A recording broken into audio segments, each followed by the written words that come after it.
Hello friends, good evening and welcome to physics scholar. Myself Ankush Kushwaha. तो mechanics unit का आज का हमारा लेक्चर नंबर 22 है और टॉपिक है work energy and power. Work energy power का थियरी का पार्ट आज हम डिस्कस करेंगे। इसके बाद एक टॉपिक होता है कोलिजन यानी कि संघट, वो टॉपिक भी हम उसका भी थियरी कवर करेंगे। फिर इन दोनों को मिला करके एक साथ न्यूमेरिकल डिस्कस करेंगे। ठीक है, तो आज की जो पूरी क्लास है वो तो आपका वर्क एनर्जी पावर में ही चला जाएगा। कोलिजन के लिए भी एक क्लास कम से कम लेनी होगी थियरी की, फिर न्यूमेरिकल डिस्कस करेंगे। ठीक है, चलिए, ऑडियो वीडियो क्लियर है तो आप कंफर्म करिए क्लास को स्टार्ट किया जाए। आने वाले संडे को आप लोगों का लेट्स टॉक है, जिसमें हम लोग बहुत सारी बातें करेंगे, टेस्ट सीरीज वगैरह के बारे में बातचीत आपसे करेंगे। तो अभी बीच में 4 दिन का टाइम है, तो इधर आप टॉपिक को पढ़ लीजिए, संडे में बात करेंगे डिटेल में। ठीक है, चलिए ठीक है, टॉपिक पर आते हैं। Work energy and power. Work energy and power.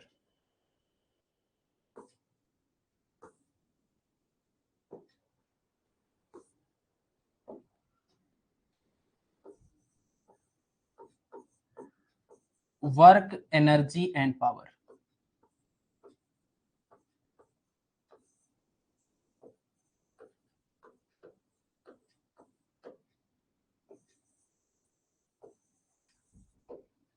सीधे डायरेक्ट एकदम मुद्दे पर आते हैं। वर्क एनर्जी पावर में हम बारी बारी से इन तीनों टॉपिक को डिटेल में डिस्कस करेंगे। पहले हम वर्क वाला पोर्शन कवर करेंगे, फिर एनर्जी का और लास्ट में पावर का। तो पावर में तो 2 लाइन है, सिर्फ एक फार्मूला लिख करके और मात्रक लिख के खत्म हो जाएगा। जो भी कुछ मेन पढ़ना है वो वर्क और एनर्जी के अंदर ही हम सब कुछ डिस्कस करने वाले। ठीक है ना, 1.5-2 घंटे के अंदर जितना भी कवर होगा वो पोर्शन आज हम कवर करेंगे। सबसे पहले हम बात करने जा रहे हैं वर्क के बारे में। देखिए, डेली लाइफ में वर्क का मतलब अलग होता है और फिजिक्स में वर्क का मतलब अलग होता है। डेली लाइफ में वर्क अलग होता है और फिजिक्स में वर्क अलग होता है। डेली लाइफ में हम कुछ भी करते हैं तो हम उसको वर्क का नाम दे देते हैं। हम बैठ के पढ़ रहे हैं तब भी हम वर्क कर रहे हैं, हम गाना गा रहे हैं तब भी हम, चलिए वो भी एक तरह का वर्क हो गया। हम पैदल चल रहे हैं तब भी वर्क है, हम सिर के ऊपर कोई बोझ लेके चल रहे हैं तभी, वो तो मेन वर्क हो गया, है ना। डेली लाइफ की बात कर रहे हैं। लेकिन फिजिक्स में वर्क का मतलब कुछ अलग है, प्रैक्टिकल लाइफ या डेली लाइफ से अलग है यहाँ पर वर्क का मतलब, ये आपको ध्यान रखना है। तो इसमें फिजिक्स में वर्क का मतलब क्या होता है, फिजिक्स में कभी भी क्या कह रहे हैं,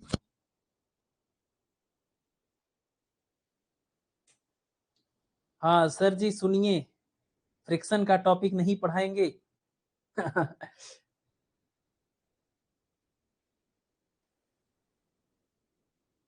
फ्रिक्शन टॉपिक पहले ही पढ़ा चुके हैं, आप एक बार सारे लेक्चर को पहले पूरा कर लीजिए। फ्रिक्शन पहले ही पढ़ लिया है, ठीक है ना।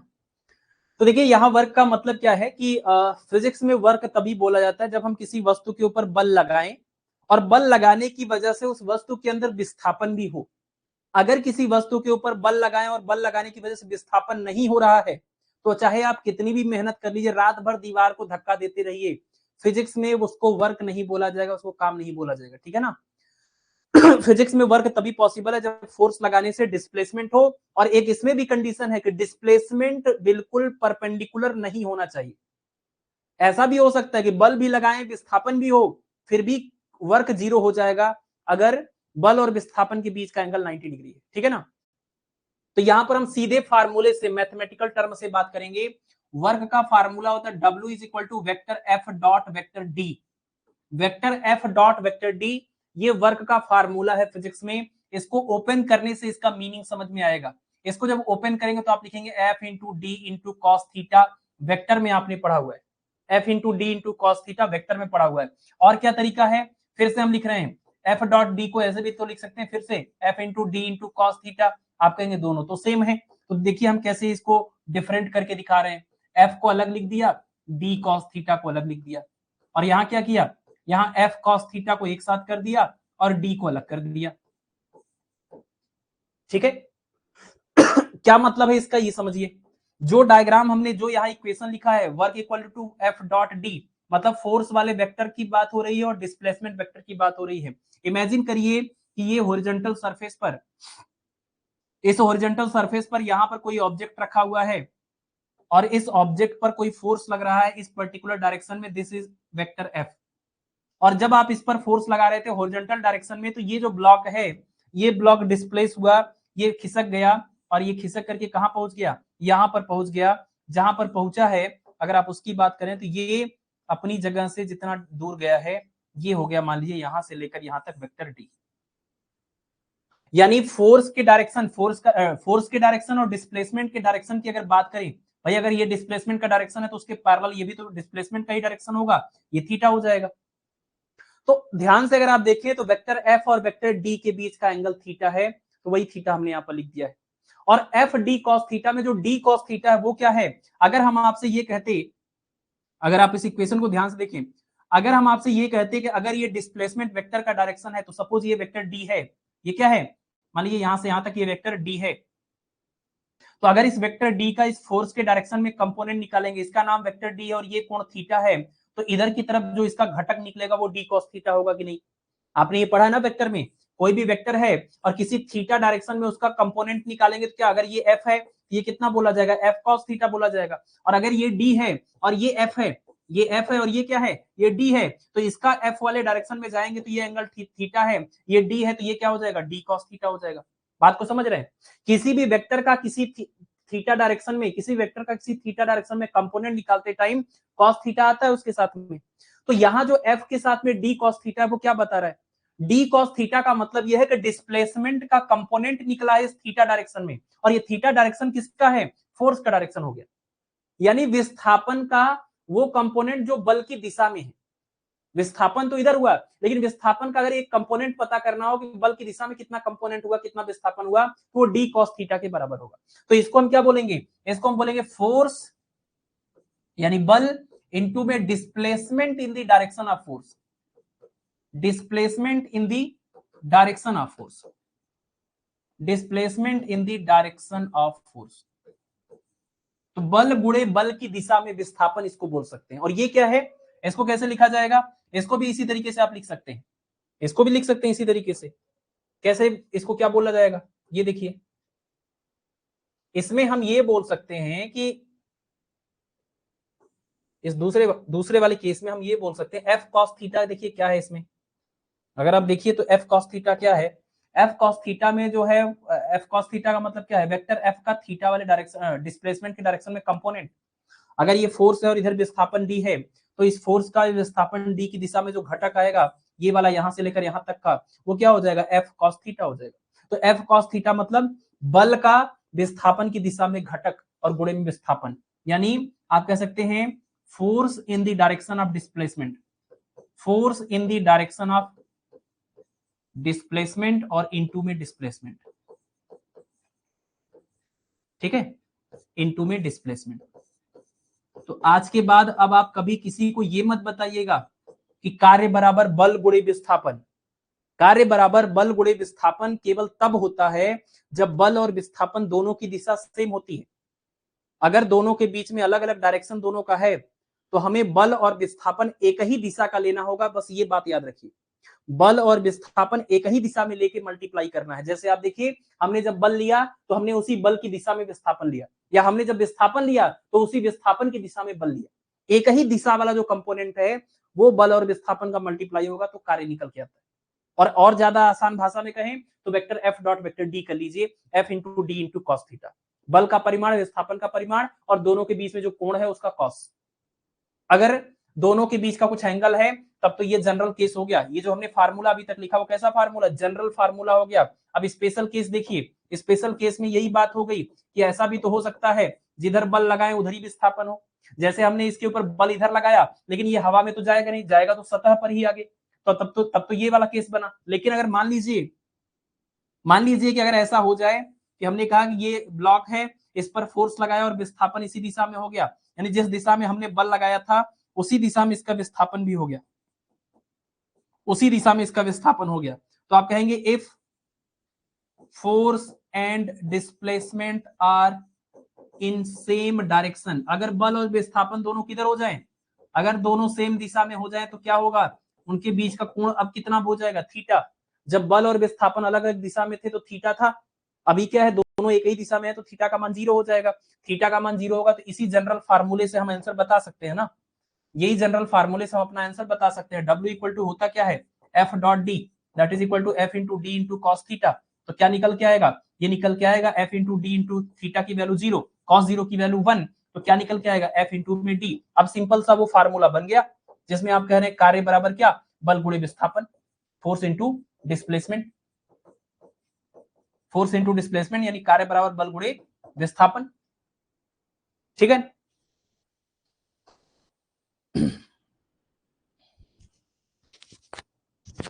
ठीक है। अच्छा, लाइव क्लास शो नहीं हो रही थी, चलिए कोई बात नहीं, हो सकता है कोई टेक्निकल इशू हो कभी कभार, है ना, कोई टेक्निकल इशू हो सकता है, ऐसे इश्यूज हमारे साथ भी होते रहते हैं। हमने भी बैच ज्वाइन किया हुआ है फ्लूट का, तो हमारी कल फ्लूट की क्लास थी संडे में, और पता चल रहा है जिस टाइम पर क्लास थी हम भी वेट कर रहे थे कि हमारी क्लास चलेगी, और हम वेट करते रह गए, क्लास चल गई और हमें दिखाई भी नहीं दिया। ठीक है, तो वही इशू आप लोगों के साथ भी हुआ होगा, तो हो जाता है, कभी कभी टेक्निकल इशू होते हैं। तो कुल मिला के बात ये समझ में आई कि कार्य बराबर बल गुणे विस्थापन, और या कार्य बराबर बल गुणे बल की दिशा में विस्थापन, या विस्थापन गुणे विस्थापन की दिशा में बल, ये दोनों में से कौन जनरल है, तो ये जनरल केस है और ये स्पेशल केस है। ये फार्मूला केवल तब के लिए सही है जब बल और विस्थापन की दिशा एक हो। तो छोटे बच्चों को 9th क्लास तक हम ये वाले फार्मूले से ही काम चलाते, कार्य बराबर बल गुणे विस्थापन। लेकिन आपको याद रहे, ये हमेशा सच नहीं है, ये हमेशा सच नहीं। जैसे इस वाले केस में बल का मान दिया जाए, विस्थापन का मान दिया जाए, गुणा करेंगे तो गलत आएगा, क्योंकि थीटा भी लेना है, कॉस थीटा भी आएगा, कॉस थीटा भी आएगा। ठीक है ना, कॉस थीटा भी आना चाहिए। एक बार और समझा देते हैं।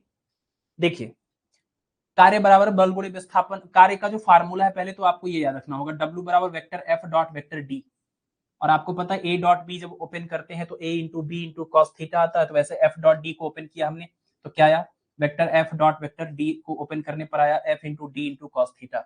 अब ये जो कॉस थीटा वाला टर्म है, अगर वो D के साथ ले तो अलग नजरिया देखने को मिलेगा, अगर ये F के साथ में लिखा जाए तो अलग नजरिया हो जाएगा। ये कॉस थीटा जब भी आता है किसी के साथ में, तो वो असल में उसका एक घटक बताता है, एक कंपोनेंट बताता है। वेक्टर में आपने पढ़ा हुआ, कोई भी वेक्टर है थीटा वाली दिशा में उसका कंपोनेंट या घटक कितना होगा, उसी वेक्टर के मैग्नीट्यूड के साथ में cos थीटा लिख दीजिए। तो यहाँ d cos थीटा मतलब वेक्टर d का थीटा वाली दिशा में, मतलब बल की दिशा में घटक है, और ये f cos थीटा क्या है, इस f का थीटा यानी कि इस d की दिशा में घटक है। तो यानी ये f cos थीटा क्या है, इस विस्थापन की दिशा में बल का मान। तो हमने क्या लिखा, विस्थापन गुणे विस्थापन की दिशा में बल, और ये d cos थीटा क्या है, d cos थीटा है बल की दिशा में विस्थापन का मान, तो हमने बोला बल गुणे बल की दिशा में विस्थापन। ठीक है, और जब दोनों सेम ही दिशा में हो जाएंगे तो ये थीटा का मान 0 हो जाएगा। जैसे ही थीटा का मान 0 आप रखेंगे cos 0 1 होके, तो केवल बल और विस्थापन का परिमाण आएगा, तो कार्य बराबर बल गुणे विस्थापन, फोर्स इनटू डिस्प्लेसमेंट। ठीक है,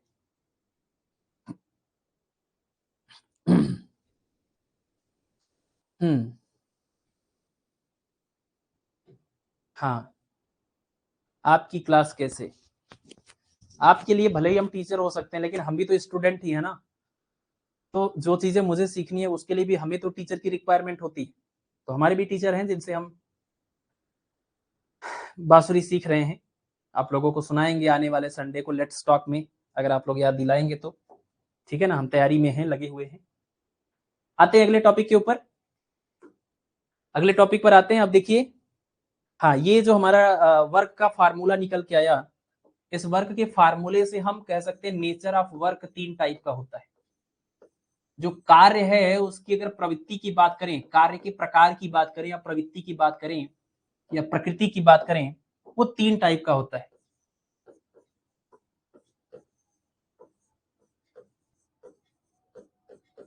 कार्य की प्रकृति या प्रवृत्ति 3 टाइप की होती है।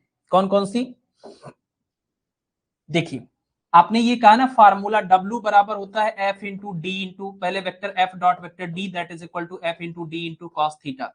अब आपको ये फार्मूले से ये बात तो समझ में आ रही है, इस फार्मूले से ये बात एकदम क्लियर समझ में आ रही है कि अगर हम cos थीटा की जो वैल्यू है, वो cos थीटा की वैल्यू अगर पॉजिटिव रखेंगे तो ये वर्क डन पॉजिटिव आएगा, इसको निगेटिव रखेंगे तो ये निगेटिव आएगा, इसको 0 रखेंगे तो ये 0 भी आएगा।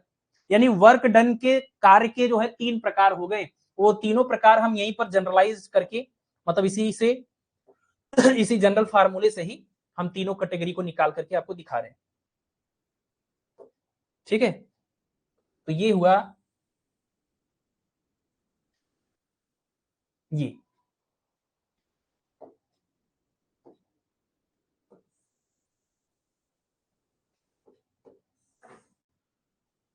ठीक है, और ये तो वर्क डन 3 टाइप का हो सकता है, पॉजिटिव भी हो सकता है, नेगेटिव भी हो सकता है और जीरो भी हो सकता है। वर्क डन पॉजिटिव भी हो सकता है, नेगेटिव भी हो सकता है और जीरो भी हो सकता है। अच्छा, ऋषभ कह रहे हैं कि हम भी सीख रहे हैं। चलिए, तो ठीक है, फिर हम आपसे जल्द ही कांटेक्ट करते हैं। इस बारे में बहुत लंबी लंबी डिस्कशंस करेंगे हम लोग। ठीक है, फिजिक्स के अलावा अगर टाइम मिला तो हम लोग म्यूजिक के बारे में भी डिस्कशन करेंगे। तो पॉजिटिव वर्क, निगेटिव वर्क और जीरो। पॉजिटिव वर्क कब होता है? जब थीटा की वैल्यू होती है लेस देन 90 डिग्री। देखिए, अगर थीटा की वैल्यू हो जाएगी लेस देन 90 डिग्री, तो कॉस, आपको पता है कॉस की जो वैल्यू होती है वो 90 डिग्री से पहले पर जो वैल्यू होती है वो कैसी होती है? कॉस थीटा की जो वैल्यू होती है, थीटा की जो वैल्यू होती है, अगर वो 90 से कम हो जाए तो कॉस थीटा की वैल्यू होती है पॉजिटिव। तो कॉस थीटा की वैल्यू अगर पॉजिटिव होगी तो वर्क डन क्या हो जाएगा? पॉजिटिव। नेगेटिव वर्क डन कब आएगा? नेगेटिव वर्क डन कब आएगा? तब आएगा जब थीटा की वैल्यू हो जाएगी ग्रेटर देन 90 डिग्री। क्योंकि अगर ग्रेटर देन 90 डिग्री हो जाएगी, अगर थीटा की वैल्यू ग्रेटर देन 90 डिग्री हो गई, तो ऐसे में cos थीटा की वैल्यू निगेटिव आएगी, इसलिए वर्क डन भी निगेटिव हो जाएगा। और जीरो वर्क डन कब आएगा? जब थीटा की वैल्यू 90 डिग्री हो जाएगी, तो cos 90 की वैल्यू जीरो होती है, पूरा वर्क डन भी क्या हो जाएगा? जीरो हो जाएगा। कुछ एग्जांपल से हम इस बात को समझ सकते हैं, कुछ एग्जांपल से। जैसे सबसे पहला आप ये देखिए, बड़ा फेमस एग्जांपल हुआ आपका, थीटा की वैल्यू लेस देन 90 डिग्री क्या हो सकता है? Free fall. फ्री फॉल हो सकता है ना? फ्री फॉल मतलब मुक्त रूप से जब कोई चीज ऊपर से नीचे गिरेगी, तो ऐसे में क्या होगा? Work done by the gravity. Free fall के केस में work done by the gravity अगर आप निकालें, कोई वस्तु है ऊपर से नीचे गिर रही, तो इस पे नीचे की तरफ बल लग रहा है, एफ बराबर एम इंटू जी के बराबर। ये है ग्रेविटेशनल फोर्स। और डिस्प्लेसमेंट भी नीचे की तरफ हो रहा है, तो इसका मतलब वेक्टर डी भी नीचे की तरफ है और ये फोर्स भी नीचे की तरफ है। यहाँ थीटा की वैल्यू कितनी है? Theta is equal to 0 degree. यहाँ का वर्क डन क्या आएगा? पॉजिटिव आएगा। ये 0 degree is less than 90 degree. तो कोई वस्तु फ्री फॉल कर रही हो, वहां पर आपको मिलेगा वर्क डन की वैल्यू कितनी? 0। वर्क डन की वैल्यू, सॉरी, वर्क डन की वैल्यू आएगी पॉजिटिव। ठीक है, वर्क डन की वैल्यू क्या आएगी? पॉजिटिव आएगी।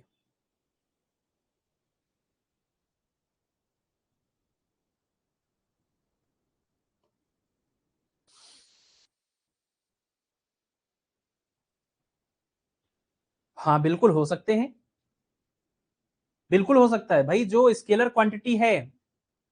नहीं नहीं, ये हम समझ गए, ये डाउट कहां से आ रहा है। आप ये चीज को कनेक्ट कर रहे हैं कहां से? दूरी और विस्थापन वाली परिभाषा के हिसाब से।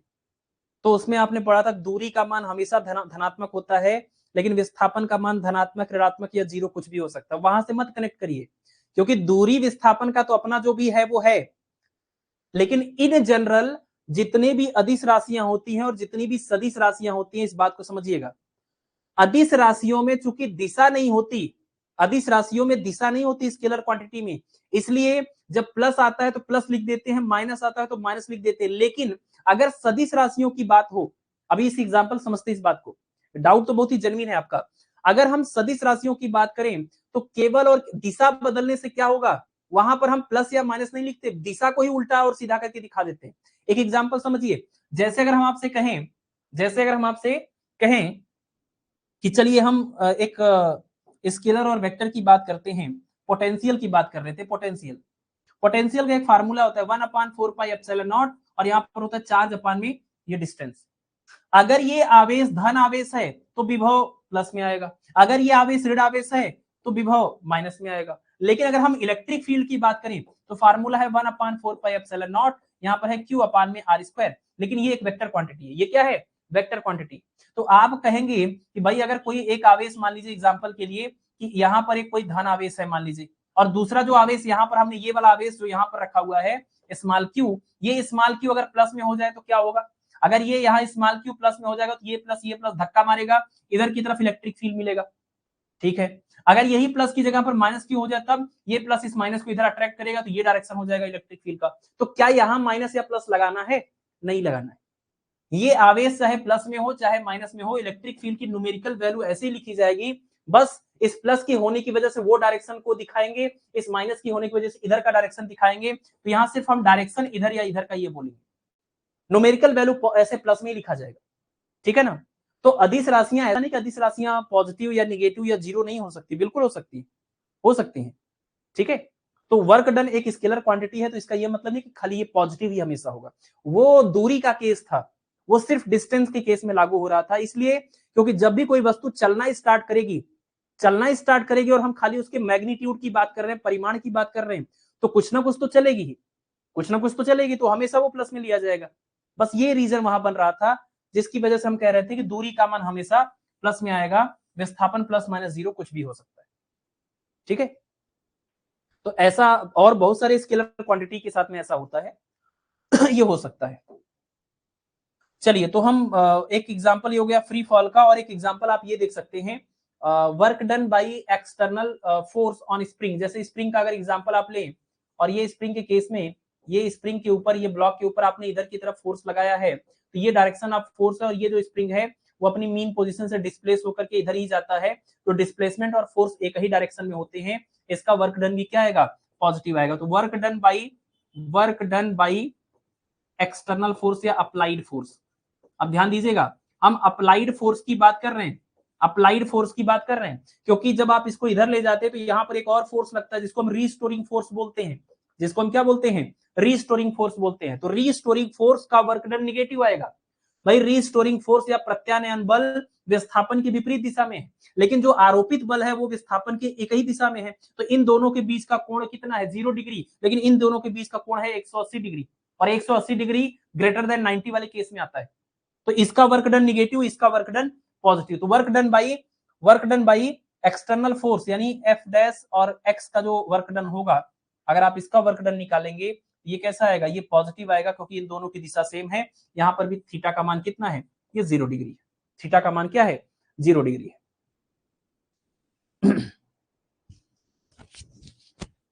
दोनों केस पॉसिबल हैं भाई। जब हम इसको इधर बल लगा के इधर खींचते हैं, तो स्प्रिंग की अपनी इलास्टिसिटी या प्रत्यास्था की वजह से पीछे की तरफ एक खिंचाव बल लगता है, जो इसको वापस लाना चाहता है, लेकिन ला नहीं पा रहे क्योंकि हम इसको खींच रहे हैं, तो वो लगता तो है। तो हमने यहाँ पर क्या बोला, work done by applied force. हम ये भी बोल सकते थे work done by restoring force, प्रत्यानयन बल के द्वारा किया गया कार्य, तब तो निगेटिव आ जाता है ना। होते दोनों हैं, बट हम कौन सा केस अभी ले रहे हैं, पॉजिटिव वाला ये केस। निगेटिव वर्क डन का कोई केस बताइए जहां पर थीटा की वैल्यू क्या हो, ग्रेटर देन 90 डिग्री। जैसे कि आप देखिए, कोई अपवर्ड अगर कोई डायरेक्शन में कोई ऑब्जेक्ट जाए, अपवर्ड मोशन हो जाए किसी ऑब्जेक्ट का, अगर कोई ऑब्जेक्ट मान लीजिए नीचे से ऊपर की तरफ जा रहा हो, तो ये है डायरेक्शन ऑफ, सॉरी, इस पर जो फोर्स लग रहा है, ग्रेविटी का जो फोर्स है वो नीचे, और ये जा रहा है ऊपर की तरफ, तो डिस्प्लेसमेंट क्या हो गया, ऊपर। तो यहाँ पर थीटा कितना हो जाएगा, थीटा हो जाएगा 180। थीटा अगर 180 होगा तो cos 180 की वैल्यू -1, तो वर्क डन भी निगेटिव, क्या हो जाएगा, निगेटिव। दूसरा, अगर आप फ्रिक्शन का केस देख लीजिए, फ्रिक्शन के केस में क्या होता है, अगर आप इस ऑब्जेक्ट पर फोर्स लगा के इधर खींच रहे हैं, तो ये घर्षण बल इधर लगता है, तो घर्षण बल के विरुद्ध ये वस्तु इधर की तरफ जा रही है, तो डिस्प्लेसमेंट अगर आप देखिए तो इस दिशा में हो रहा है, और घर्षण बल इधर लग रहा है। तो फ्रिक्शन के अगेंस्ट अगर वर्क डन निकालेंगे, अगर इस फ्रिक्शन के अगेंस्ट वर्क डन निकालेंगे, तो ये भी निगेटिव आएगा, क्योंकि फ्रिक्शनल फोर्स और डिस्प्लेसमेंट के बीच का एंगल यहाँ पर भी क्या है, 180 डिग्री है, ठीक है ना। तो यहाँ पर आप कह सकते हैं वर्क डन अगेंस्ट फ्रिक्शन,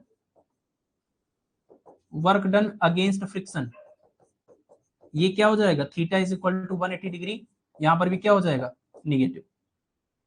अगर कोई वस्तु को ऊपर की तरफ फेंक दिया तो ग्रेविटेशनल फोर्स नीचे, डिस्प्लेसमेंट ऊपर, थीटा 180, तो निगेटिव हो गया।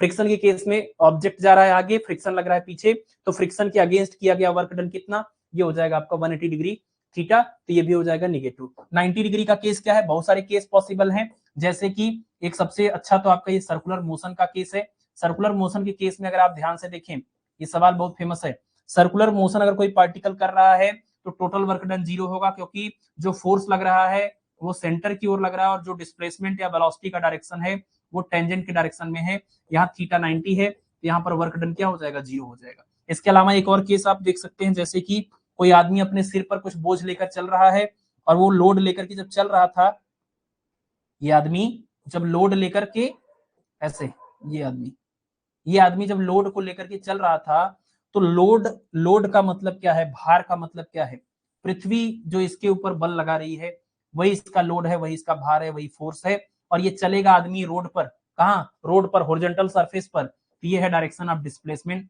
ये है दोनों के बीच का एंगल 90, इसलिए इसका भी वर्क डन क्या हो जाएगा, 0। एग्जाम्पल तो और भी सोचे जा सकते हैं, बट ये हमने दो एग्जाम्पल यहाँ पर लिख दिए, ठीक है ना। हाँ बिल्कुल, फ्रिक्शन की वजह से फ्रिक्शन के अगेंस्ट वर्क डन निगेटिव होगा। यहां तक क्लियर है, यहां तक क्लियर है। टाइप ऑफ या नेचर ऑफ वर्क आपने देख लिया और वर्क की डिफिनीशन आपने देख ली। Next topic is unit of work.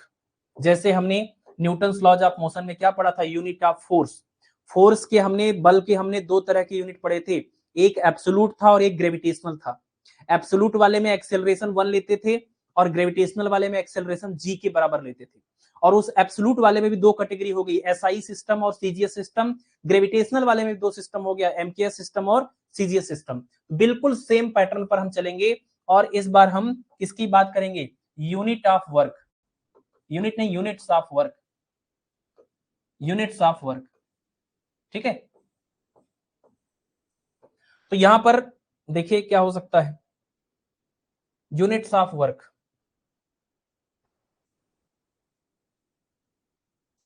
तो इसको पहले हम दो पार्ट में, स्पेस टाइम हमें बचाना है, स्पेस यहां पर, तो ऐसे ले लीजिए।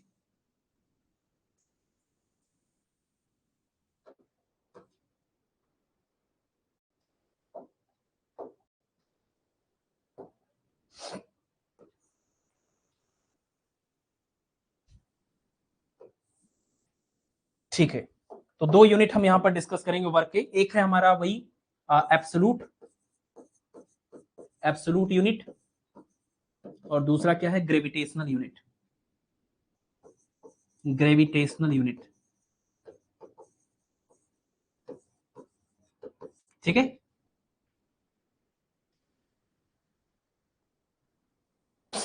लास्ट वाला फिर से, चलिए फिर से कौन सा केस है ये ना, लास्ट वाले केस में हम यही बोल रहे थे कि देखिए जब सर्कुलर, यूनिफॉर्म सर्कुलर मोशन कोई ऑब्जेक्ट कर रहा है, कौन सा मोशन, यूनिफॉर्म सर्कुलर मोशन, तो जो बल लगता है सेंट्रीपेटल फोर्स या अभिकेंद्र बल, वो सेंटर की ओर लगता है।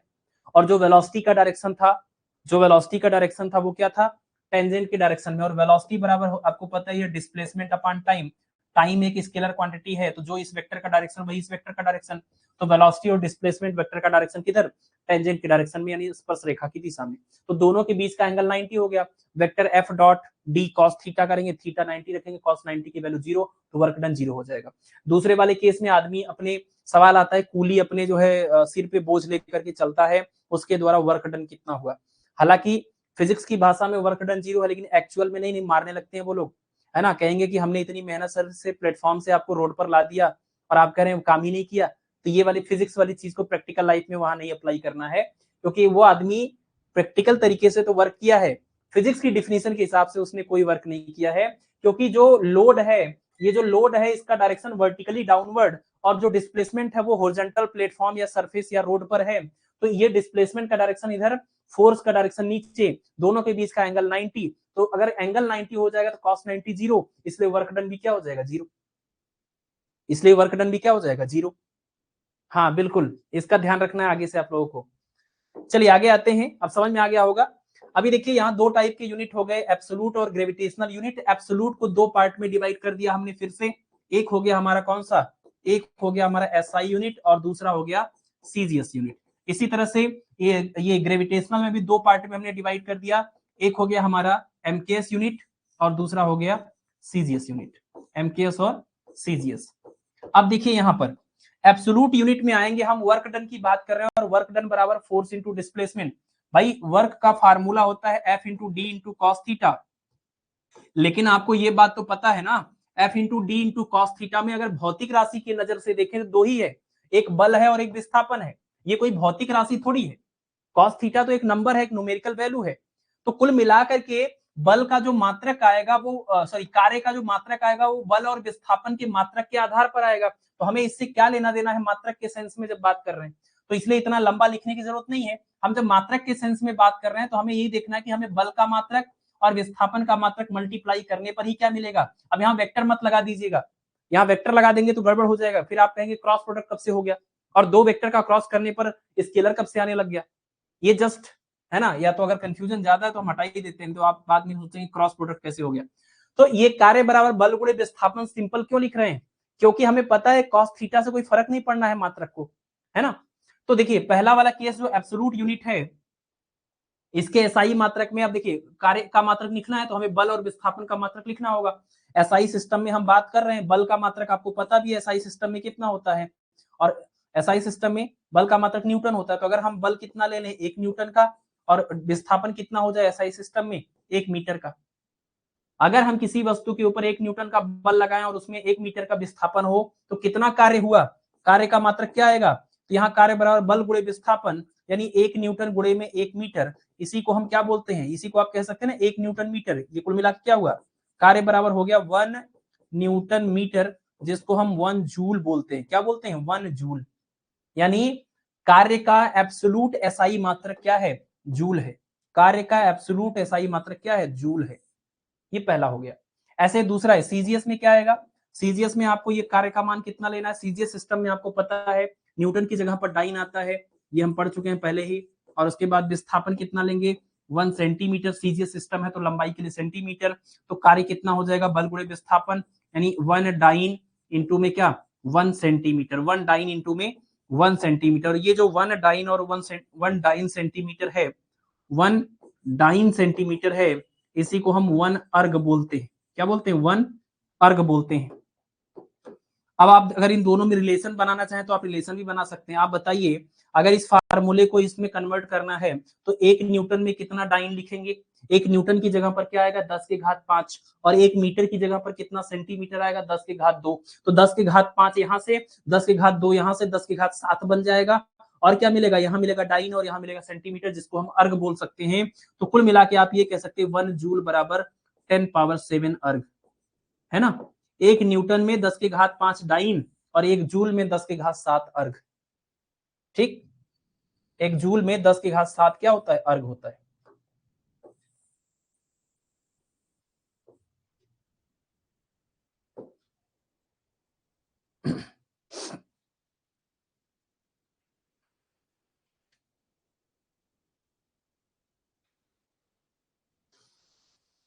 हाँ बिल्कुल, बिल्कुल सही बात है। आप पूरी रात बैठ करके आप पढ़ते रहिए, फिजिक्स के हिसाब से कुछ नहीं किया आपने, ठीक है। आप उसी फिजिक्स की किताब को पढ़ रहे थे और उसी फिजिक्स ने बोल दिया कि आपने तो कोई काम ही नहीं किया। कितने इंसल्ट की बात है ये, कितने इंसल्ट की बात है कि आप वही फिजिक्स की किताब खोल करके ही रात भर बैठ के पढ़ रहे थे और सुबह पता चला कि फिजिक्स के एक चैप्टर ने बोला कि तुमने कोई काम नहीं किया क्योंकि तुम तो वहीं बैठे रह गए। नेक्स्ट है यहाँ पर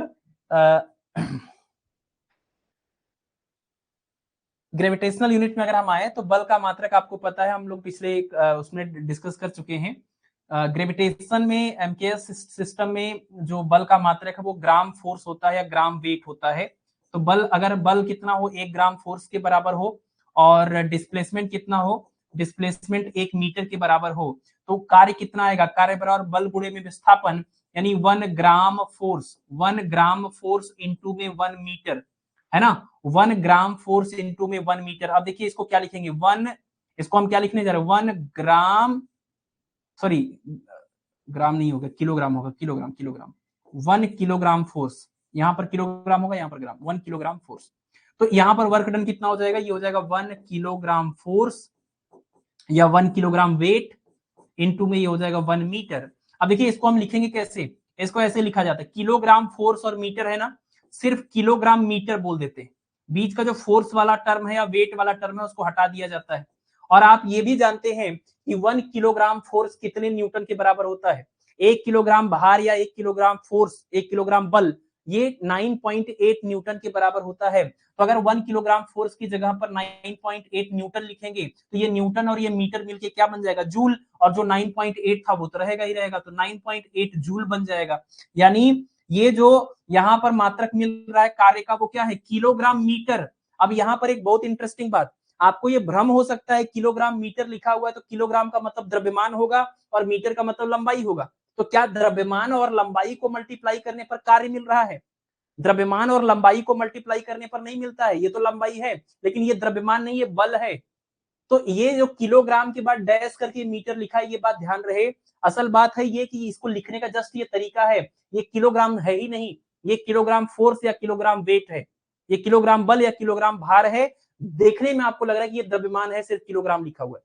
तो यहाँ पर यही खास बात है कि ये कंफ्यूजिंग है, ये थोड़ा सा डाउट कंफ्यूजिंग लगता है, तो यही चीज को नोट करना है आपको। और यहाँ पर आइए सीजीएस सिस्टम में आएंगे तो बल का मात्रक क्या लिखेंगे? 1 ग्राम फोर्स या 1 ग्राम वेट लिखेंगे और डिस्प्लेसमेंट आप लिखेंगे 1 सेंटीमीटर। तो कार्य कितना होगा? बल गुणे विस्थापन, यानी 1 ग्राम फोर्स को मल्टीप्लाई करना है किससे? 1 ग्राम फोर्स को मल्टीप्लाई करना है 1 सेंटीमीटर से। तो कुल मिला के कार्य कितना आएगा? कुल मिला के कार्य हो जाएगा आपका, इसको लिखेंगे कैसे? अच्छा, 1 ग्राम फोर्स कितने डाइन के बराबर है? आपको याद है 980 डाइन के बराबर होता था। 1 किलोग्राम फोर्स 9.8 न्यूटन के बराबर और 1 ग्राम फोर्स 980 डाइन के बराबर होता था। अगर 1 ग्राम फोर्स की वैल्यू 980 डाइन रखेंगे तो ये डाइन और ये सेंटीमीटर मिलके क्या बन जाएगा? अर्ग। तो कुल मिला के 980 अर्ग मिलेगा, 980 अर्ग तो मिलेगा। और ये किसके इक्वल है? इस ग्राम फोर्स और सेंटीमीटर को हम सिर्फ क्या लिखेंगे? 1 ग्राम सेंटीमीटर। तो ये मत समझ लीजिएगा कि ये द्रव्यमान और लंबाई का जो है गुणा हो रहा है, ठीक है। और अगर इन दोनों में रिलेशन बताना है, इस किलोग्राम मीटर में और इस ग्राम सेंटीमीटर में, तो आप बताइए किलोग्राम का मतलब क्या है? किलोग्राम फोर्स, और इस ग्राम का मतलब क्या है? Gram force. तो जरा यहां से देखिए, अगर यहां से कनेक्ट करें तो ज्यादा आसानी से हो जाएगा। किलोग्राम फोर्स को अगर ग्राम फोर्स में लिखेंगे तो आपको पता है 1000 आता है, ये हम पढ़ चुके हैं। 1 किलोग्राम फोर्स और 1 ग्राम फोर्स में कितना रिलेशन होता है? 10 पावर 3 का। तो 1 किलोग्राम फोर्स की जगह पर अगर हम 1000 ग्राम फोर्स लिखेंगे तो ये तो मिल गया और साथ में 1000 भी मिला। और 1 मीटर की जगह पर सेंटीमीटर में कितना लिखेंगे? 100, यानी 100 इधर और 1000 इधर, यानी 10 पावर 3 10 पावर 2 मिलकर 10 पावर 5। और उसके अलावा क्या मिलेगा? उसके अलावा आपको मिलेगा ये ग्राम और यहाँ पर सेंटीमीटर, जिसको हम क्या बोलेंगे? चलिए ग्राम सेंटीमीटर ही रहेगा। तो कुल मिलाकर के आपको मिलेगा 1 kilogram force metre is equal to 10 power 3 और 10 पावर 2 मिलकर 10 पावर 5 हो जाएगा। और यहाँ पर आएगा 1 ग्राम फोर्स सेंटीमीटर। ये रिलेशन हो गया, ठीक है ना। किलोग्राम का ग्राम हुआ तो यहाँ से 1000 मिला, मीटर का सेंटीमीटर हुआ, वहां से 100 मिला, 10 पावर 5 हो गया। ये है यूनिट ऑफ वर्क डन, ये है यूनिट ऑफ वर्क डन 980 अर्ग। केजीएफ होता है, बिल्कुल सही बात है। केजीएफ और सालार होता है। केजीएफ कहाँ गया? केजीएफ, ये देखिए केजीएफ किलोग्राम फोर्स, लेकिन यहाँ बीच में डैश होता है, एक ही में नहीं लिखना होता है, ठीक है। Next topic is work done by constant force. Work done by constant force, नियत बल के द्वारा किया गया कार्य, नियत बल के द्वारा किया गया कार्य।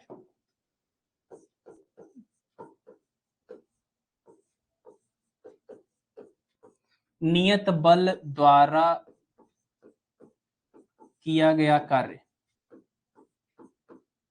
किया गया कार्य, ठीक है। नियत बल द्वारा किया गया कार्य।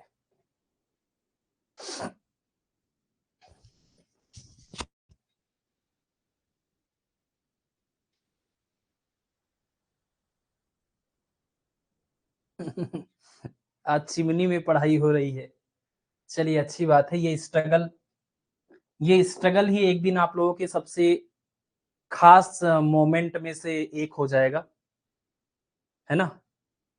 अच्छा, आप ट्रेन में घूम रहे हैं, चलिए अच्छी बात है। ट्रेन में घूमते घूमते आप फिजिक्स पढ़ रहे हैं, अपने आस पड़ोस के जो यात्री दोस्त हैं उनको भी आप पढ़ाइए।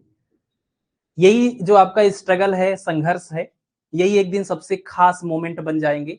जब आप सफल हो जाएंगे ना, तब यही सारी चीजें आपको बहुत अच्छी लगती हैं। तो अच्छी बात है ये, इसको एंजॉय करना चाहिए, इसको अदरवाइज नहीं लेना चाहिए कि हमारी जिंदगी कितनी खराब है, हमारी किस्मत कितनी खराब है। एक टाइम के बाद आपको रियलाइज होगा कि यही सबसे बेस्ट चीज थी कि आपको ऐसा माहौल मिला, आपको ऐसे संघर्ष देखने को मिले, आपकी ऐसी सिचुएशन बनी कि आपने अपने आप को तपाया, आपने अपने आप को डिसिप्लिन किया और आप उस योग्य आज बन गए जिनकी जिंदगी बहुत अच्छी खासी चल रही थी, शायद उनसे आप अलग इंसान बन गए और जो इंसान बने वो पूरी जिंदगी भर के लिए बने, है ना। चलिए, हाँ कोई ठीक है, बस बस बस, कोई चिमनी में पड़ रहा है, कोई ट्रेन में घूम रहा है, कोई बर्तन धुल रहा है, लेकिन बहुत खुशी हो रही है जान करके कि इतना सब कुछ, मतलब ये सीरियस बात है कि ये इस तरह से आप लोग क्लास को इतना सीरियस लेते हैं। ये मेरे लिए एक मोटिवेशन है।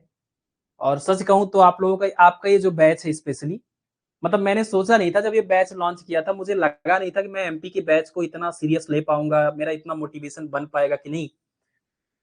लेकिन आप लोगों ने जिस तरह से इस बैच में पेशेंस दिखाया है ना, हालांकि आप लोगों ने अपने मन से नहीं दिखाया, वो पेशेंस दिखाने के लिए भी हम ही ने मजबूर किया था।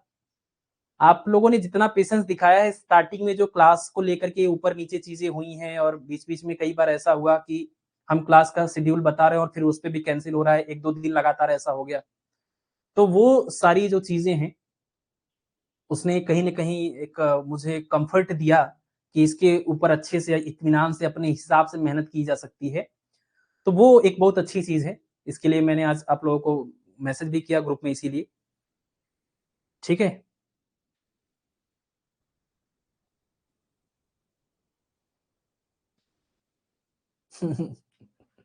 ठीक है। चलिए, नियत बल के द्वारा किया गया कार्य। तो नियत बल के द्वारा किया गया कार्य का मतलब क्या है? देखिए, आप तो वैसे पढ़ रहे हैं कार्य का फार्मूला, कार्य बराबर बल गुणे विस्थापन। भाई ये कार्य बराबर बल गुणे विस्थापन का जो फार्मूला आप लिख रहे थे, वो फार्मूला कब तक सही है, वो तरीका कब तक सही है कि बल और विस्थापन का गुणा करके आंसर आएगा? ये गुणा करके आंसर तभी तक आएगा जब बल का मान नियत हो। अब बताइए, बल एक सदिश राशि है और बल का मान नियत होने का मतलब आपको पता है, कोई भी वेक्टर कांस्टेंट है, इसका मतलब उसका परिमाण और उसकी दिशा दोनों फिक्स है। तो अगर हम एक ग्राफ में इधर बल को दिखाएं और इधर विस्थापन को दिखाएं, तो नियत बल का मतलब बल का मान, ये देखिए नियत हो गया, ये ग्राफ ऊपर नीचे कहीं नहीं गया, मतलब बल का मान फिक्स है।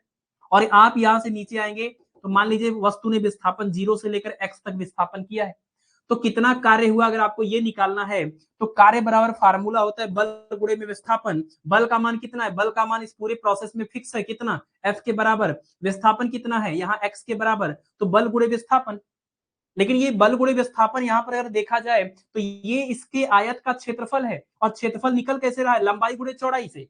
लंबाई गुणे चौड़ाई से ही निकल रहा है, मतलब ये कुल मिला के क्या है? ये बल और ये विस्थापन का गुणा करने पर आपको क्या मिल रहा है? ये area under the curve. Area under the curve, बल और विस्थापन का जो ग्राफ है उसने विस्थापन वाले अक्ष पर जितना एरिया कवर किया है, ये वही एरिया है। तो W equal to F into X बराबर क्या आपने लिखा? इसको आप कह सकते हैं area under curve. Area under curve. अब आप उसको और अच्छे से देख सकते हैं, F X curve, area under F X curve. F X का जो ग्राफ मिला है, बल और विस्थापन का जो ग्राफ मिला है, उसके अंडर जितना एरिया कवर होगा वो वर्क डन के बराबर है। लेकिन एक बात और याद रहे, एक बात और याद रहे कि ये जो एरिया अंडर दी कर्व है वो निकालने का तरीका क्या है? इस बल और इस विस्थापन को गुणा करेंगे तो भी आ जाएगा। तो दो तरीका है, या तो एरिया अंडर दी कर्व मिल जाए तो ठीक, नहीं तो आप इस बल और इस विस्थापन का मल्टीप्लाई करेंगे, क्योंकि ये नियत है। नियत वाले केस में ऐसा लिख सकते हैं। लेकिन अगर हम एक ऐसा केस ले लें, दूसरा केस, दूसरा केस हमारा क्या है? Work done by the variable force. Work done by the variable force. Work done by the variable force, यानी परिवर्ती बल के द्वारा किया गया कार्य। परिवर्ती बल के द्वारा किया गया कार्य,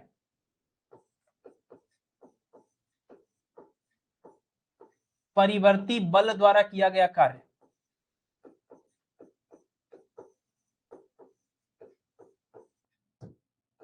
द्वारा किया गया कार्य। अगर बल का मान नियत नहीं है, अगर वस्तु के ऊपर जो आप बल लगा रहे हैं वो स्थिति के साथ में या समय के साथ में बदल रहा है, तो ऐसे वाले केस में क्या होगा? ऐसे वाले केस में क्या होगा? ठीक है, बिल्कुल बिल्कुल। अगर बल का मान स्थिति के साथ में या समय के साथ बदल रहा है तो कार्य का मान कैसे निकलेगा? भाई आप कहते हैं कार्य बराबर बल गुणे विस्थापन, लेकिन यहाँ बल तो बदल रहा है, तो कौन सा वाला बल लिखें? शुरुआत वाला बल लिखें या उसके बाद वाला या उसके बाद वाला? तो ऐसे में तरीका क्या होता है ये आप समझिए। अगर आप कह रहे हैं कि ये अक्ष है, ये विस्थापन का अक्ष है और ये बल का अक्ष है, और जो बल का मान है वो नियत नहीं है, बल बदल रहा है। तो देखिए जब बल बदल रहा है, एग्जाम्पल के लिए बल का ये ग्राफ हमने ऐसे बना दिया। ये ग्राफ क्या बता रहा है? बल का मान देखिए वो बढ़ रहा है, घट रहा है, फिर बढ़ रहा है ना? और जब ये बल का मान परिवर्ती हो गया, तो इस बल के द्वारा किया गया कार्य अगर आपको निकालना है, तो भाई आप कहेंगे चलिए विस्थापन तो यहाँ 0 से लेकर यहाँ तक हो गया, अगर आप इससे जस्ट नीचे जा रहे हैं और आपने इसको नाम दे दिया कि चलिए ये x है, विस्थापन तो आपको पता है, लेकिन भाई इस विस्थापन के दौरान बल का मान फिक्स था ही नहीं, बल तो बदल रहा था। तो कार्य बराबर बल गुणे विस्थापन में बल कौन सा वाला लिखें? ये शुरुआत वाला या बीच वाला, यहाँ वाला या यहाँ वाला, कौन सा बल लिखें? तो इसका इलाज समझिए, इसका इलाज समझिए। और ये हर बार हर चैप्टर में जब भी इस तरह की सिचुएशन आएगी तब यही कॉन्सेप्ट यूज होता है। यहां पर जब आपको निकालना था कार्य, तो आपने कहा बल गुणे विस्थापन, और बल का मान फिक्स था, विस्थापन का मान आपने बल के साथ मल्टीप्लाई कर दिया, तो आपको ये पूरा एरिया अंडर दी कर्व मिल गया। यानी कुल मिला के बात ये क्लियर है कि जो कार्य निकालना होता है, वो कार्य निकालने के लिए हमें ये एरिया अंडर दी कर्व निकालना है। इस बल और विस्थापन का कुल गुणा करेंगे तो हमें, बल और विस्थापन का गुणा करेंगे तो हमें कार्य मिलेगा। ठीक है, बल और विस्थापन का गुणा करेंगे तो कार्य मिलेगा। अब ये विस्थापन कहां तक का, यहां से यहां तक का आपने किया। अगर मान लीजिए यहां से आप यहां तक का विस्थापन लेते, तो यहां से यहां तक का विस्थापन, और इस विस्थापन के दौरान कार्य का मान, यही है कार्य का मान, तो ये कार्य, सॉरी ये वाला कार्य आप लेते, ये वाला विस्थापन लेते, तो ये वाला एरिया निकल के आता, इस प्रोसेस का वर्क डन निकल के आता। लेकिन आपने पूरा विस्थापन लिया है, ये पूरा कार्य निकला। कैसे? तो यहाँ का कार्य, यहाँ का कार्य, यहाँ का कार्य, ऐसे बार बार अगर आप कई टुकड़े ऐसे कर दीजिए, तो ये विस्थापन गुणे ये बल, ये विस्थापन गुणे ये बल, ये विस्थापन गुणे ये बल, ये विस्थापन गुणे ये बल, और सबको जोड़ देते आप, तो कुल मिलाकर के क्या हो जाता? कुल मिलाकर के हो जाता ये विस्थापन गुणे में ये बल, तो ये निकल के, इसको आप सिग्मा लिख देते हैं। सिग्मा का मतलब ये हुआ कि बल और विस्थापन का गुणा कर करके छोटी छोटी पट्टियां जो हैं उनको पूरा जोड़ेंगे तो यही आंसर आएगा। यहां पर आइए, यहां पर अगर आप देखें, हम कहेंगे यहां पर भी यही कर लीजिए कि बल और विस्थापन का गुणा कर करके जोड़ लीजिए, पूरा कार्य आ जाएगा। तो हमने ये कहा कि अगर हम यहां से यहां तक की बात करें, यहां से यहां तक का, और इसके हम नीचे गए, तो हमने कहा चलो यहां से यहां तक गए, ये हमारा विस्थापन हो गया, और बल का मान कितना है? बल का मान ये वाला बल का मान हमने ले लिया। लेकिन आप कह रहे हैं कि अगर ये बल का मान, यहां तक का बल का मान आप लेंगे, तो ये वाला जो इतना पोर्शन है ये छूट रहा है। आप देख रहे हैं ट्रायंगल जैसा छोटा सा छूट रहा है, इतना एरिया छूट जाएगा ना भाई। जब हम कार्य निकालते हैं तो वो एरिया से ही निकलता है, बल और विस्थापन का जो एरिया निकलता है ग्राफ का, वही एरिया ही कार्य बताता है। तो अगर हम ये वाला बल ले लेंगे और ये विस्थापन ले लेंगे, तो हमारा जो एरिया निकल के आएगा वो सिर्फ इतना ही निकल के आएगा, ऊपर वाला थोड़ा सा वो छूट रहा है, यानी कार्य का मान एक्चुअल नहीं आएगा, वो थोड़ा सा कम आएगा। फिर अगली वाली जो पट्टी है वहां पर भी आप ये कहेंगे ये बल ले लीजिए, ये विस्थापन ले लीजिए, ये वाला एरिया यहाँ से निकल जाएगा। चलिए ठीक है, अगले वाले में आपने निकाल लिया, अगले वाले में फिर गड़बड़ हो जाएगा, यहाँ भी गड़बड़ हो रहा है, अगले वाले में और गड़बड़ हो जाएगा, यहाँ छूट जाएगा, अगले वाले में और गड़बड़ हो जाएगा, यहाँ छूट जाएगा। यानी यहाँ अगर हम छोटी छोटी पट्टियों का क्षेत्रफल निकाल करके जोड़ना चाहें और पूरा ये क्षेत्रफल निकाल करके कार्य निकालना चाहें, तो गड़बड़ हो रहा है। गड़बड़ क्यों हो रहा है? क्योंकि ये कार्य का मान, बल का मान बदल रहा है। अगर बल का मान नियत होता तो ये कोई ऐसा कोई पोर्शन ना छूटता, पूरा एरिया निकलता, यानी पूरा कार्य निकलता। तो इसका इलाज क्या है? इसका इलाज यही है कि जो आप पट्टी ले रहे थे, वो पट्टी जब आप बड़ी सी पट्टी ले रहे थे, इतनी बड़ी सी, तब ये वाला पोर्शन इतना छूट रहा था। आप इमेजिन करके देखिए, यही पट्टी अगर छोटी होती, यही पट्टी अगर छोटी होती, तो ये इतना पोर्शन ना छूटता। अगली एक और छोटी सी पट्टी लेते, अगली एक और छोटी सी पट्टी लेते, मतलब ये पट्टी जितनी ज्यादा पतली करते जाएंगे, उतना कम चांस होगा कि ऊपर कोई भी हिस्सा छूटे। तो बहुत छोटी छोटी, बहुत पतली पतली पट्टियों का क्षेत्रफल निकाल निकाल करके जोड़ना है। और ये जो बहुत छोटी छोटी पतली पतली पट्टियां हैं, उनका क्षेत्रफल कैसे निकलेगा? तो भाई एक छोटी सी पट्टी अगर आपने ली, बहुत पतली सी, बहुत पतली सी पट्टी का मतलब क्या? ये विस्थापन का मान बहुत कम होगा और बल का मान तो ये प्रॉपर है ही। तो बल का मान मान लीजिए आपने बोला एफ, और विस्थापन का मान बहुत कम है तो डी एक्स। ये एफ इंटू डी एक्स क्या है? एकदम पतली पट्टी का ये क्षेत्रफल है, यानी पतली पट्टी के दौरान किया गया कार्य है, छोटा सा विस्थापन के दौरान कार्य है। लेकिन विस्थापन तो काफी ज्यादा हो रहा है, तो पूरे विस्थापन का कार्य कैसे निकलेगा? ऐसे यही प्रोसेस बार बार कर करके जोड़ेंगे। लेकिन आपको यह भी नहीं पता है कितनी ऐसी पट्टियां बनेंगी। जब आपको ये नहीं पता होता है कितनी पट्टियां बनेंगी, तो ऐसे में हम सिग्मा की जगह पर इंटीग्रेशन का सिंबल यूज करते हैं। और कहां से लेकर कहां तक ये वाला, एक तरह से इंटीग्रेशन भी क्या है? समेशन ही है, सिग्मा ही है। सिग्मा में बस इतना होता है कि हमें पता होता है कि कहां से लेकर कहां तक होना है, मतलब हमें ये पता होता है कितनी ऐसी पट्टियां बनेंगी, ठीक है। लेकिन जब बात इंटीग्रेशन की होती है तो हमें नहीं पता होता, हम इनफाइनाइट पतली पतली पट्टियों को जोड़ करके उसका पूरा एरिया निकालते हैं। तो ये सिग्मा का सिंबल यूज करते हैं, और जहां शुरू होता है जहां अंत होता है वो लिमिट आप लिख सकते हैं x1 से लेकर के x2 is equal to W। मतलब जब परिवर्ती कार्य होगा, परिवर्ती बल होगा, तो वहां पर कार्य का तरीका ये होगा कि छोटे से विस्थापन के लिए कार्य निकाल के पूरा उसका समाकलन करेंगे। कहां से कहां तक समाकलन करेंगे? इनिशियल पोजीशन से फाइनल पोजीशन तक। और जब कार्य का मान नियत है तब फिर ये सब करने की जरूरत नहीं, क्योंकि आप कितना भी छोटा कर करके जोड़ेंगे बाद में तो पूरे में हर जगह बल का मान सेम ही रहेगा, तो ये अलग से जोड़ने का कोई मतलब नहीं।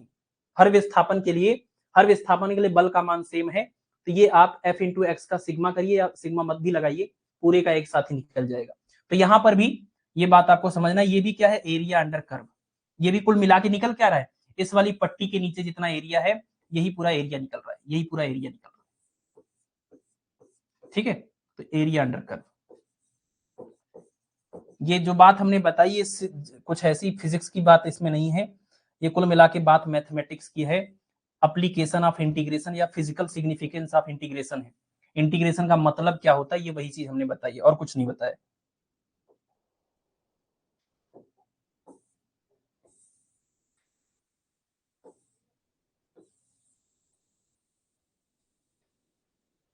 ठीक है, चलिए आगे बढ़े। हाँ बिल्कुल, इंटीग्रेशन से।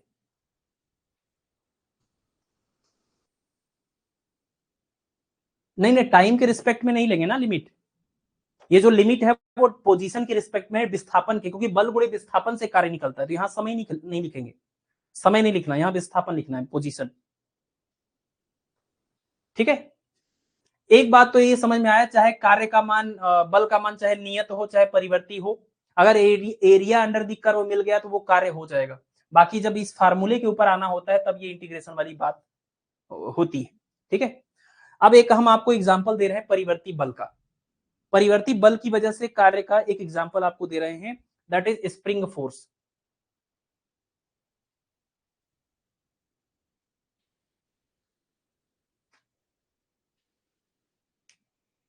हाँ बिल्कुल बिल्कुल बिल्कुल। चलिए आते हैं, थोड़ा सा इस बारे में बात कर लेते हैं। सवाल जो आपने पूछा है कि जब ये पट्टी हम बहुत छोटी सी लेते हैं ना, हम उसको कांस्टेंट, ये इसका मीनिंग यहाँ समझा देते हैं अलग से। जैसे ये आप देख रहे हैं तो आपको ये समझ में आ रहा है कि हाँ ये अलग है, ये तो यहाँ चला गया, मतलब काफी ऊपर चला गया, मतलब चेंज हो रही वैल्यू। लेकिन अगर हम आपसे कहें इस पूरी पट्टी का एक बहुत छोटा सा हिस्सा लेके देखिए आप, जैसे यहाँ से आप यहाँ तक लेंगे तो आपको दिखेगा थोड़ा ऊपर गया है, लेकिन अगर आप इसको और नजदीक करिए तो आपको ज्यादा फर्क नहीं दिखेगा, और नजदीक करिए और फर्क नहीं दिखेगा, और नजदीक करिए और फर्क नहीं दिखेगा। और ये कितना नजदीक है? जितना कम से कम आप इमेजिन कर सकते हो उतना नजदीक है। यानी अगर दो लाइनें हैं और लाइनें बड़ी हैं तो बड़ी लाइनों में आपको डिफरेंस दिखेगा कि हाँ ये नीचे है ये ऊपर है पॉइंट। लेकिन अगर वो लाइन बहुत छोटी होती जाए, बहुत छोटी होती जाए, बहुत छोटी होती जाए, ऐसे में वो लाइन लगभग लगभग स्ट्रेट होती है ना। किसी बहुत बड़ी, ये पूरी लाइन कैसी है? टेढ़ी। लेकिन अगर हम कहें इसको जरा देखिए, इसको जरा देखिए, ये पूरी लाइन टेढ़ी थी ना, इसको जरा देखिए तो सीधा है। ये क्या है? सीधा लग रहा है। बहुत बड़ी कर्व लाइन है, बहुत बड़ी एक टेढ़ी सी लाइन है, दूर से पूरा देखने पर वो आपको टेढ़ा समझ में आ रहा है, लेकिन उसका बहुत छोटा सा हिस्सा देखेंगे तो वो सीधा ही लगेगा। तो उसमें आप इसको बहुत छोटे से हिस्से में आप इसको कांस्टेंट मान सकते हैं। ऐसा एजम्पशन लेकर के हम इसको करते हैं। ठीक है, ऐसा एजम्पशन लेकर के हम इसको करते हैं।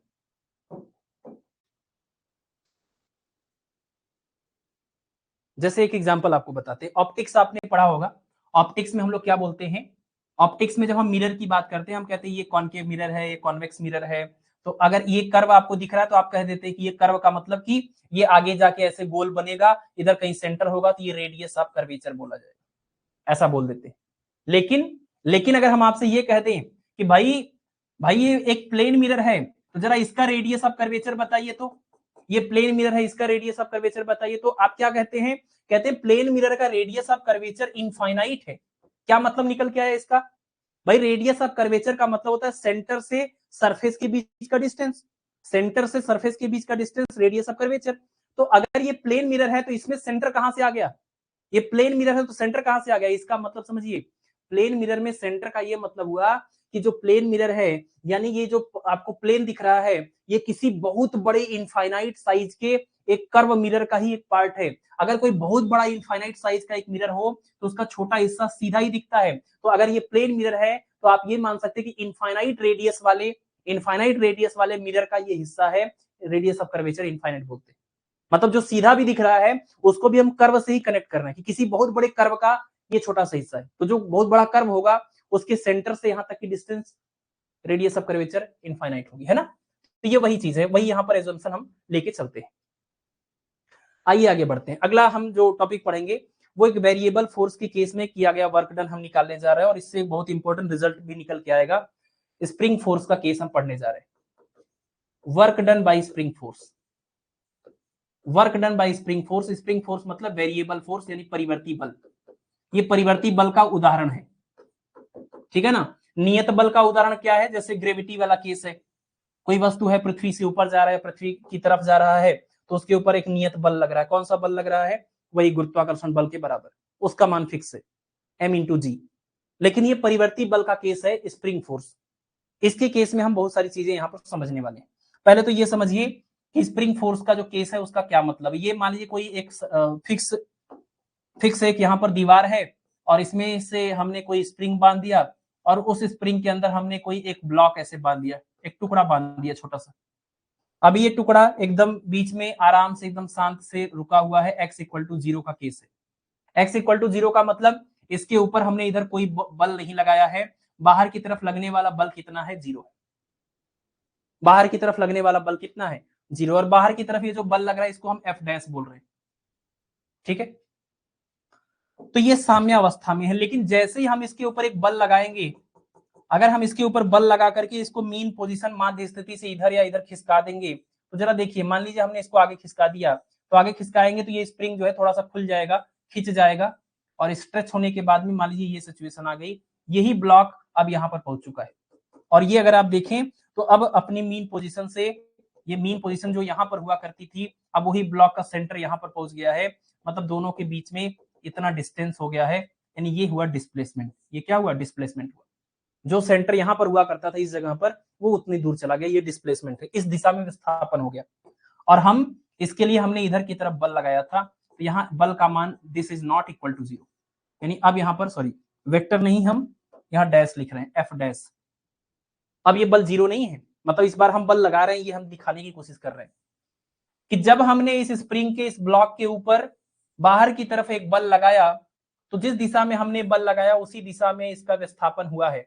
जिस दिशा में हमने बल लगाया उसी दिशा में इसका विस्थापन हुआ है, यानी कि डायरेक्शन ऑफ डिस्प्लेसमेंट और direction of external applied force, बाह्य आरोपित बल, दोनों की दिशा क्या है, सेम है। और जैसे ही आप ये स्प्रिंग को इधर खींचेंगे, तो इस स्प्रिंग के अंदर एक प्रॉपर्टी है कि जब ये खींचेगा तो अपनी प्रत्यास्था की प्रॉपर्टी है, जिसकी वजह से एक ऐसा बल लगेगा जो इसको अपनी पुरानी अवस्था में लाने की कोशिश करता है। हर मटेरियल के अंदर ऐसी क्वालिटी होती है कि वो अपनी पुरानी अवस्था को, शेप और साइज को मेंटेन करने की कोशिश करती है, और पुराने शेप और साइज को मेंटेन करने की कोशिश में वस्तु के ऊपर जो भी बल लगाएंगे उसका वो विरोध करेगी। जो भी बल का मतलब, अगर इस वस्तु को बाहर की तरफ खींचेंगे, मतलब स्प्रिंग को खींच रहे हैं, तो स्प्रिंग सिकुड़ने की कोशिश करेगी, और स्प्रिंग को अगर आप सिकुड़ रहे हैं, मतलब इसको दबाएंगे, कंप्रेस करेंगे, तो ये फिर बाहर की तरफ जाने की कोशिश करेगी। इसका मकसद ही है विरोध करना। विरोध मतलब जो बाहर से चेंज करने वाला आदमी आ रहा है या जो फैक्टर आ रहा है उसका विरोध करना। हम जैसे थे वैसे रहेंगे, एक तरह से इनर्शिया जैसी टेंडेंसी। इनर्शिया जैसी टेंडेंसी, बस इनर्शिया में क्या होता है, state of rest, state of motion और डायरेक्शन की बात होती है। यहाँ पर अपने इसके शेप और साइज की बात होती है। तो ये अपने शेप और साइज को मेंटेन करने के लिए बाहर से जो भी आप बल लगाएंगे उसको विरोध करेगा। अगर आप बाहर की तरफ खींच रहे हैं तो अंदर की तरफ विरोधी बल लगेगा, और अगर अंदर की तरफ बल लगाएंगे तो ये बाहर की तरफ लगेगा। तो इसको हमने बाहर खींचा तो अंदर की तरफ एक बल लगेगा, और इस विरोधी बल को, जो इसके शेप और साइज को मेंटेन करने की कोशिश कर रहा है, इस वाले फोर्स को रीस्टोरिंग फोर्स बोलते हैं। नाम से ही क्लियर है, रीस्टोर करना। रीस्टोर मतलब जैसे पहले थे वैसे हो जाना। ये क्या है, इसको बोलते हैं रीस्टोरिंग फोर्स या प्रत्यानयन बल। हिंदी में क्या बोलते हैं, प्रत्यानयन बल, रीस्टोरिंग फोर्स, प्रत्यानयन बल, ठीक है। और साम्यावस्था में, इक्विलिब्रियम में, इन इक्विलिब्रियम या साम्यावस्था में, साम्यावस्था का मतलब जब इसके ऊपर लगने वाला परिणामी बल शून्य हो जाए। परिणामी बल शून्य होने का मतलब एक नियत वेग से ही आगे बढ़ेगा, एक्सेलरेटेड मोशन नहीं करेगा। है ना। नेट फोर्स जीरो होने का मतलब एक्सेलरेशन जीरो, एक्सेलरेशन जीरो होने का मतलब अगर ये मोशन में था यानी कांस्टेंट वेलोसिटी। अगर कोई ऑब्जेक्ट मोशन में है, अगर कोई ऑब्जेक्ट मोशन में है और उसका एक्सेलरेशन जीरो है, इसका मतलब उसकी वेलोसिटी कांस्टेंट है। अगर रेस्ट में है और तब एक्सेलरेशन जीरो है, इसका मतलब कि उसकी वेलोसिटी जीरो है।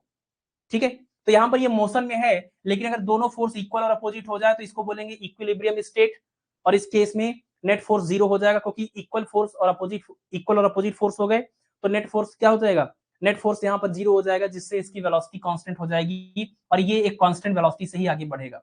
तो इन इक्विलिब्रियम एफ डैश मतलब बाहर से लगने वाला फोर्स और ये एफ दोनों की वैल्यू बिल्कुल क्या होती है, बराबर होती है। बस क्या है, दिशा दोनों की विपरीत है, तो आप इसको ये रिलेशन बना करके लिख सकते हैं। साम्यावस्था में दोनों बलों का परिमाण बराबर होता है, बस दिशा विपरीत होती है। तो एफ डैश और एफ में इतना ही रिलेशन, यही चेंज आता है। ठीक है, और ये जो रीस्टोरिंग फोर्स होता है, इसके लिए हुक ने एक फार्मूला दिया था, हुक्स लॉ के according, according to Hooke's law, जो यहां पर फोर्स लग रहा है रीस्टोरिंग फोर्स, वो माइनस में के इंटू एक्स के बराबर होता है। प्रत्यानयन बल या रीस्टोरिंग फोर्स यहां हम लिख देते हैं, कौन सा फोर्स, रीस्टोरिंग फोर्स। प्रत्यानयन बल यहां पर इंग्लिश में लिख दें, वहां हिंदी लिख दिया हमने। तो रीस्टोरिंग फोर्स यानी प्रत्यानयन बल, रीस्टोरिंग फोर्स यानी प्रत्यानयन बल एफ बराबर होता है माइनस में के एक्स। अब अगर हम यहां पर इसकी हेल्प से अब ये लिखें एक्सटर्नल फोर्स, एक्सटर्नल फोर्स यानी कि अप्लाइड बाहर से जो बल लगाया हमने एफ डैश, वो एफ डैश कितना होगा भाई, F dash equal to minus of F है, तो एफ की वैल्यू ऑलरेडी माइनस है, यहां पर भी माइनस है, तो कुल मिला के क्या आएगा के इंटू में एक्स। अब इस बात से आपको बहुत अच्छे समझ में आ जाना चाहिए, जो प्रत्यानयन बल है वो विस्थापन के विपरीत दिशा में है। अगर विस्थापन के विपरीत दिशा में है तो भाई आप कहते हैं ना कार्य बराबर बल गुणे विस्थापन, कार्य बराबर क्या होता है, सॉरी यहाँ पर देखिए, जो प्रत्यानयन बल है वो विस्थापन की विपरीत दिशा में है, तो यहाँ माइनस का क्या मतलब हुआ, माइनस का ही मतलब हुआ कि ये वाला वेक्टर और ये वाला वेक्टर बिल्कुल विपरीत दिशा में है, और जो आरोपित बल है वो विस्थापन की दिशा में, इसलिए यहाँ पर प्लस है। यानी दोनों के मान बिल्कुल बराबर है, बस फर्क इतना है प्लस और माइनस का। तो जो दोनों सेम दिशा में है वहां प्लस, जो विपरीत दिशा में वहां पर माइनस। ठीक है, तो यहां पर जो बल बाहर से लग रहा है वो है F dash, this is not equal to zero. ठीक है, ये सिचुएशन अगर समझ में आ गई तो अब हम इसके आते हैं कैलकुलेशन पर। हाँ बिल्कुल, आपने बिल्कुल सही लिखा है, हाफ के एक्स स्क्वायर आएगा। तो हम यहाँ क्या करने जा रहे हैं, इस बात को समझिएगा ध्यान से। हम करने जा रहे हैं कि जो बाहर से बल लगा है उस बल की वजह से किया गया वर्क डन निकालने जा रहे हैं।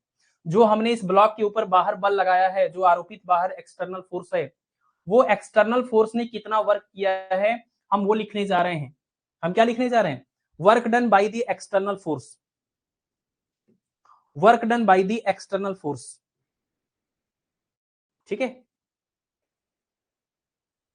तो work done by external force, एक चीज और इसको बोल सकते हैं, बताइए क्या, work done by external force बोल सकते हैं, और क्या बोल सकते हैं, work done against the restoring force. भाई रीस्टोरिंग फोर्स इधर लग रहा है, उसके विरुद्ध हम इधर जा रहे हैं, तो या तो हम ये बोलें कि बाह्य बल के द्वारा किया गया कार्य, या तो हम ये बोलें प्रत्यानयन बल के विरुद्ध किया गया कार्य, है ना। बाह्य बल के द्वारा किया गया कार्य या प्रत्यानयन बल के विरुद्ध किया गया कार्य, हम दोनों में से कुछ भी लिख सकते हैं। तो हम ये भी बोल सकते हैं work done against the restoring force. ठीक है, तो क्या हम लिखेंगे इसमें, ये लिखेंगे कार्य का मतलब क्या होता है। अब यहां पर देखिए जो कार्य है वो कैसा है, सॉरी जो बल है वो कैसा है, हमने ये बोला ना कि spring force is variable force, तो ये जो स्प्रिंग फोर्स है, ये जो रीस्टोरिंग फोर्स क्या है, स्प्रिंग का ही फोर्स तो है। तो ये जो स्प्रिंग फोर्स है ये देखिए विस्थापन के हिसाब से बदल रहा है, मतलब ये स्प्रिंग जितना ज्यादा विस्थापित होता जाएगा ये अंदर की तरफ लगने वाला बल भी उतना ज्यादा लगेगा। मतलब आप स्प्रिंग को खींचिए तो जैसे जैसे जितना ज्यादा खींचते जाएंगे उतना मुश्किल होगा खींचना, क्योंकि अंदर की तरफ उतना ज्यादा बल लगता जा रहा है। स्टार्टिंग में कम विस्थापन किया तो कम फोर्स लगा, और विस्थापन किया तो और फोर्स लगा, और विस्थापन किया तो और फोर्स लगा, इसलिए मुश्किल होता जा रहा है, क्योंकि विस्थापन के हिसाब से बल का मान बदल रहा है, और विस्थापन के हिसाब से बल का मान बदल रहा है, इसका मतलब ये परिवर्ती बल है, ये नियत बल नहीं है। और अगर ये परिवर्ती बल है तो आपको पता है कार्य कैसे निकलता है, इंटीग्रेशन वाले फार्मूले से निकलेगा। इंटीग्रेशन वाले फार्मूले से कार्य कैसे निकलेगा, लिखेंगे बल का मान जो कौन सा बल, बाहर वाला बल लिखना है, क्योंकि हम क्या लिख रहे हैं, work done by external force. External force कौन है, एक्सटर्नल फोर्स एफ डैश है। तो एफ डैश की वजह से या उसके द्वारा किया गया कार्य या प्रत्यानयन बल के विरुद्ध किया गया कार्य, तो एफ डैश, और यहाँ पर विस्थापन को dx मान लीजिए, छोटा सा विस्थापन, और उसमें लिमिट ले लीजिए, पूरा विस्थापन कितना x है, तो शुरुआती वैल्यू 0 और फाइनल वैल्यू x, ये लिमिट हो जाएगी, x1 टू x2 जो है वो 0 से x हो जाएगा। एफ डैश की वैल्यू कितनी है, ये देखिए एफ डैश की वैल्यू हो जाएगी आपकी k, F dash equal to k into X है, और उसके बाद में ये dx है और यहाँ पर x हो जाएगा, इसमें से k बाहर निकलेगा, x dx x का इंटीग्रेशन क्या हो जाएगा, x पावर 2/2, इसकी लिमिट रखिए फ्रॉम 0 टू x, तो कितना हो जाएगा, ये हो जाएगा w इज इक्वल टू, इसको आप लिखेंगे, अपर लिमिट रखेंगे यहाँ पर, तो x स्क्वायर अपॉन 2, लोअर में 0 हो जाएगा, कुल मिला के आएगा हाफ के एक्स स्क्वायर, क्या आएगा, हाफ के एक्स स्क्वायर। मतलब प्रत्यानयन बल के विरुद्ध जो आपने काम किया है, जो बल लग रहा था अंदर की तरफ प्रत्यानयन बल, उस बल के विरुद्ध हमने बाहर की तरफ काम किया, हमने एनर्जी खर्च करी है। तो हमने जो काम किया है, हमने जो एनर्जी खर्च करी है, energy can neither be created nor can be destroyed, it can only be change from one form to another. ऊर्जा को कभी भी नष्ट नहीं किया जा सकता, उत्पन्न भी नहीं कर सकते, एक रूप से दूसरे रूप में बदलता है। तो भाई हमने इस प्रत्यानयन बल के विरुद्ध यहाँ पर काम किया, और काम करके हमने उसको विस्थापित भी किया। अगर हमने कार्य किया और विस्थापन भी हो रहा है, सॉरी, अगर हमने बल लगाया और विस्थापन भी हो रहा है, इसका मतलब हम कार्य कर रहे हैं, और कार्य भी एक प्रकार की ऊर्जा है। तो यानी हमने जो इसके विस्थापन में यहाँ पर अपनी ऊर्जा खर्च करी, वो कहाँ गई, अगर ऊर्जा नष्ट नहीं होती तो वो ऊर्जा कहाँ गई, वो ऊर्जा इस खींचे हुए स्प्रिंग के अंदर स्टोर हो गई, और वो ऊर्जा को हम बोलेंगे क्या, इस स्प्रिंग की प्रत्यास्थ स्थितिज ऊर्जा, यानी इलास्टिक पोटेंशियल एनर्जी। क्या बोलेंगे, इलास्टिक पोटेंशियल एनर्जी। बहुत इंटरेस्टिंग बात हो गई भाई, हमने स्प्रिंग को खींचा और हमने खींचने में काम किया, मतलब हमने एनर्जी खर्च करी, तो हमारी एनर्जी जो खर्च हुई वो कहाँ गई, वो एनर्जी इस खींचे हुए स्प्रिंग की क्या बन गई, स्थितिज ऊर्जा या पोटेंशियल एनर्जी बन गई। और इसी वजह से अगर हम इसको खींचने के बाद छोड़ेंगे, तो छोड़ने के बाद ये अपने आप से कार्य करेगा, क्योंकि इसके पास कार्य करने की क्षमता या एनर्जी आ गई है। कहां से आई, हमने दिया था, हमने इसको खींच करके इसको एनर्जी दिया था, तो हमने इसको खींच करके एनर्जी दिया था, अब हम इसको जैसे छोड़ेंगे अपने मन से इधर आएगा जाएगा, ऐसे ऐसे करेगा। और ये जो गति कर रही है, ये जो गतिज ऊर्जा इसके पास है, वो कहां से, हमने जो एनर्जी दी थी स्थितिज ऊर्जा के रूप में, वही अब गतिज ऊर्जा में कन्वर्ट हुई। ठीक है, तो जो जो work done by the external force है या work done against the restoring force है, वही इस खींचे हुए स्प्रिंग की स्थितिज ऊर्जा होगी, जिसको हम प्रत्यास्थ स्थितिज ऊर्जा बोलेंगे, क्योंकि हमने जो काम किया वो प्रत्यास्थ बल के या प्रत्यानयन बल, हाँ प्रत्यास्थ बल के विरुद्ध किया है। तो इसको हम बोलेंगे क्या, इसको हम बोलेंगे प्रत्यास्थ स्थितिज ऊर्जा, इसको हम बोलेंगे प्रत्यास्थ स्थितिज ऊर्जा।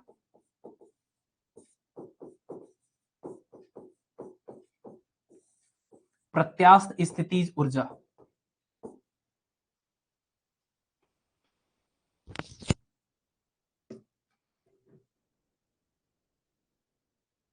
चलिए, बहुत ही ज्यादा तीव्र गति से गर्मी बढ़ गई है, अभी आपको दिखेगा यहां पर। आते हैं नेक्स्ट टॉपिक पर, और नेक्स्ट टॉपिक हमारा क्या है, जो हमने आपको पहले भी बताया था और आप लोगों ने पूछा था उस टाइम पे, सर इसको एक्सप्लेन कर दीजिए। फ्रिक्शन के केस में कैसे वर्क डन जीरो नहीं हो रहा है एक चक्कर में, ग्रेविटेशन में जीरो हो जा रहा है, इसको एक्सप्लेन कर दीजिए। हमने आपसे कहा था कि जब समय आएगा तो हम इस टॉपिक को डिटेल में डिस्कस करेंगे। अब वो समय आ गया है, और टॉपिक क्या था, टॉपिक था conservative and non conservative force. Topic था हमारा कंजर्वेटिव फोर्स और नॉन कंजर्वेटिव फोर्स। हमें लगता है यही पढ़ करके रोकना भी पड़ेगा, conservative and non conservative force. ठीक है, हिंदी में इसको कहते हैं संरक्षी बल, और इसको बोलते हैं असंरक्षी बल, इसको बोलते हैं असंरक्षी बल, असंरक्षी बल, असंरक्षी बल। ठीक है, देखिए वही डिफिनीशन है, वहां पर भी हमने शॉर्ट में आपको बता दिया था इसके पहले। कंजर्वेटिव फोर्स का मतलब वो फोर्स होता है, वो बल होता है, कौन सी बात हो रही, किसकी बात हो रही, बल की बात हो रही। तो दो तरह के बल होते हैं, संरक्षी बल और असंरक्षी बल।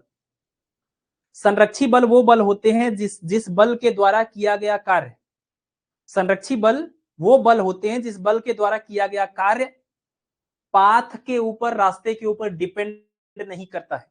बल के द्वारा किया गया कार्य अगर रास्ते पर निर्भर ना करे, रास्ता कोई भी हो, अगर इनिशियल और फाइनल वही सेम जगह है, ठीक है ना, मतलब समझिए यहां से यहां आपको जाना है, आप और आपके ऊपर कोई बल लग रहा है, फिर भी आप जा रहे हैं, कभी इस रास्ते से जा रहे हैं, कभी इस रास्ते से जा रहे हैं, कभी इस रास्ते से जा रहे हैं, और आपके ऊपर हमेशा वही बल लग रहा था। तो अगर इनिशियल और फाइनल पोजीशन सेम है और कोई बल आपके ऊपर लग रहा है और हर बार वही कार्य का मान, जितना कार्य यहाँ आया वहां इतना भी, उतना यहाँ पर भी और उतना यहाँ पर भी, मतलब आप किसी भी रास्ते से जा रहे हैं लेकिन प्रारंभिक और अंतिम अगर स्थिति आपकी फिक्स है और हर बार कार्य का मान सेम आया, इसका मतलब जो आपके ऊपर बल लग रहा था वो बल कौन सा था, वो संरक्षी बल था, वो कंजर्वेटिव फोर्स था, है ना। तो कंजर्वेटिव फोर्स का मतलब वो फोर्स जिसके केस में वर्क डन, जिसके केस में वर्क डन पाथ इंडिपेंडेंट होता है, जिस बल के द्वारा किया गया कार्य रास्ते पर निर्भर नहीं करता, पथ पर निर्भर नहीं करता, वो बल को हम कंजर्वेटिव फोर्स बोलते हैं। इसको आप शॉर्ट में ऐसे याद रखिए कि जिसके केस में वर्क डन क्या हो जाए, पाथ इंडिपेंडेंट। अब लैंग्वेज लिखेंगे तो ये पूरा पेज भर जाएगा और कोई मतलब नहीं उसका। हम फोर्स की बात कर रहे हैं और फोर्स की वजह से वर्क होता है, फोर्स की वजह से तो वर्क होता है, W बराबर F इंटू टी। तो वो जो फोर्स है, अगर उस फोर्स के केस में वर्क डन कैसा हो, पाथ इंडिपेंडेंट हो, अगर वर्क कैसा हो, पाथ इंडिपेंडेंट हो, तो वो कंजर्वेटिव फोर्स है।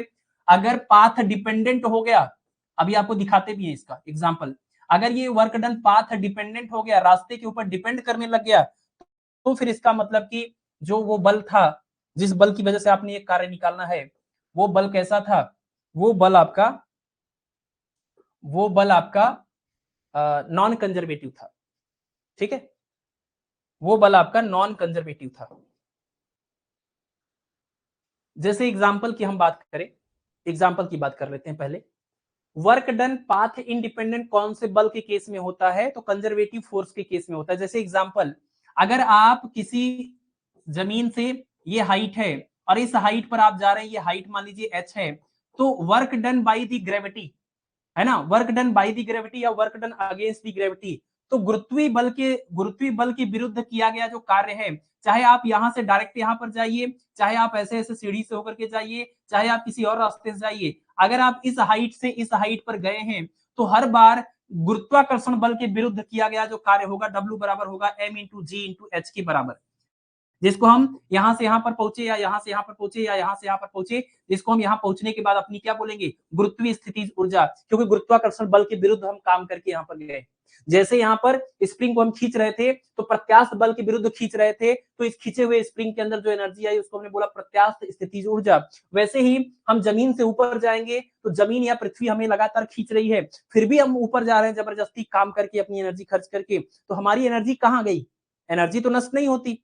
अगर हम एनर्जी खर्च करके यहां से यहां पर गए, तो हमारी एनर्जी कहां चली गई, जो खर्च हुई है, वो एनर्जी असल में अब हमारी क्या बन गई है, वो एनर्जी हमारी पोटेंशियल एनर्जी या गुरुत्वीय स्थितिज ऊर्जा बन चुकी है। अगर हम यहां से नीचे कूदेंगे, तो हमारे पास ऑटोमेटिक एक काइनेटिक एनर्जी आ जाएगी, एक स्पीड आ जाएगा।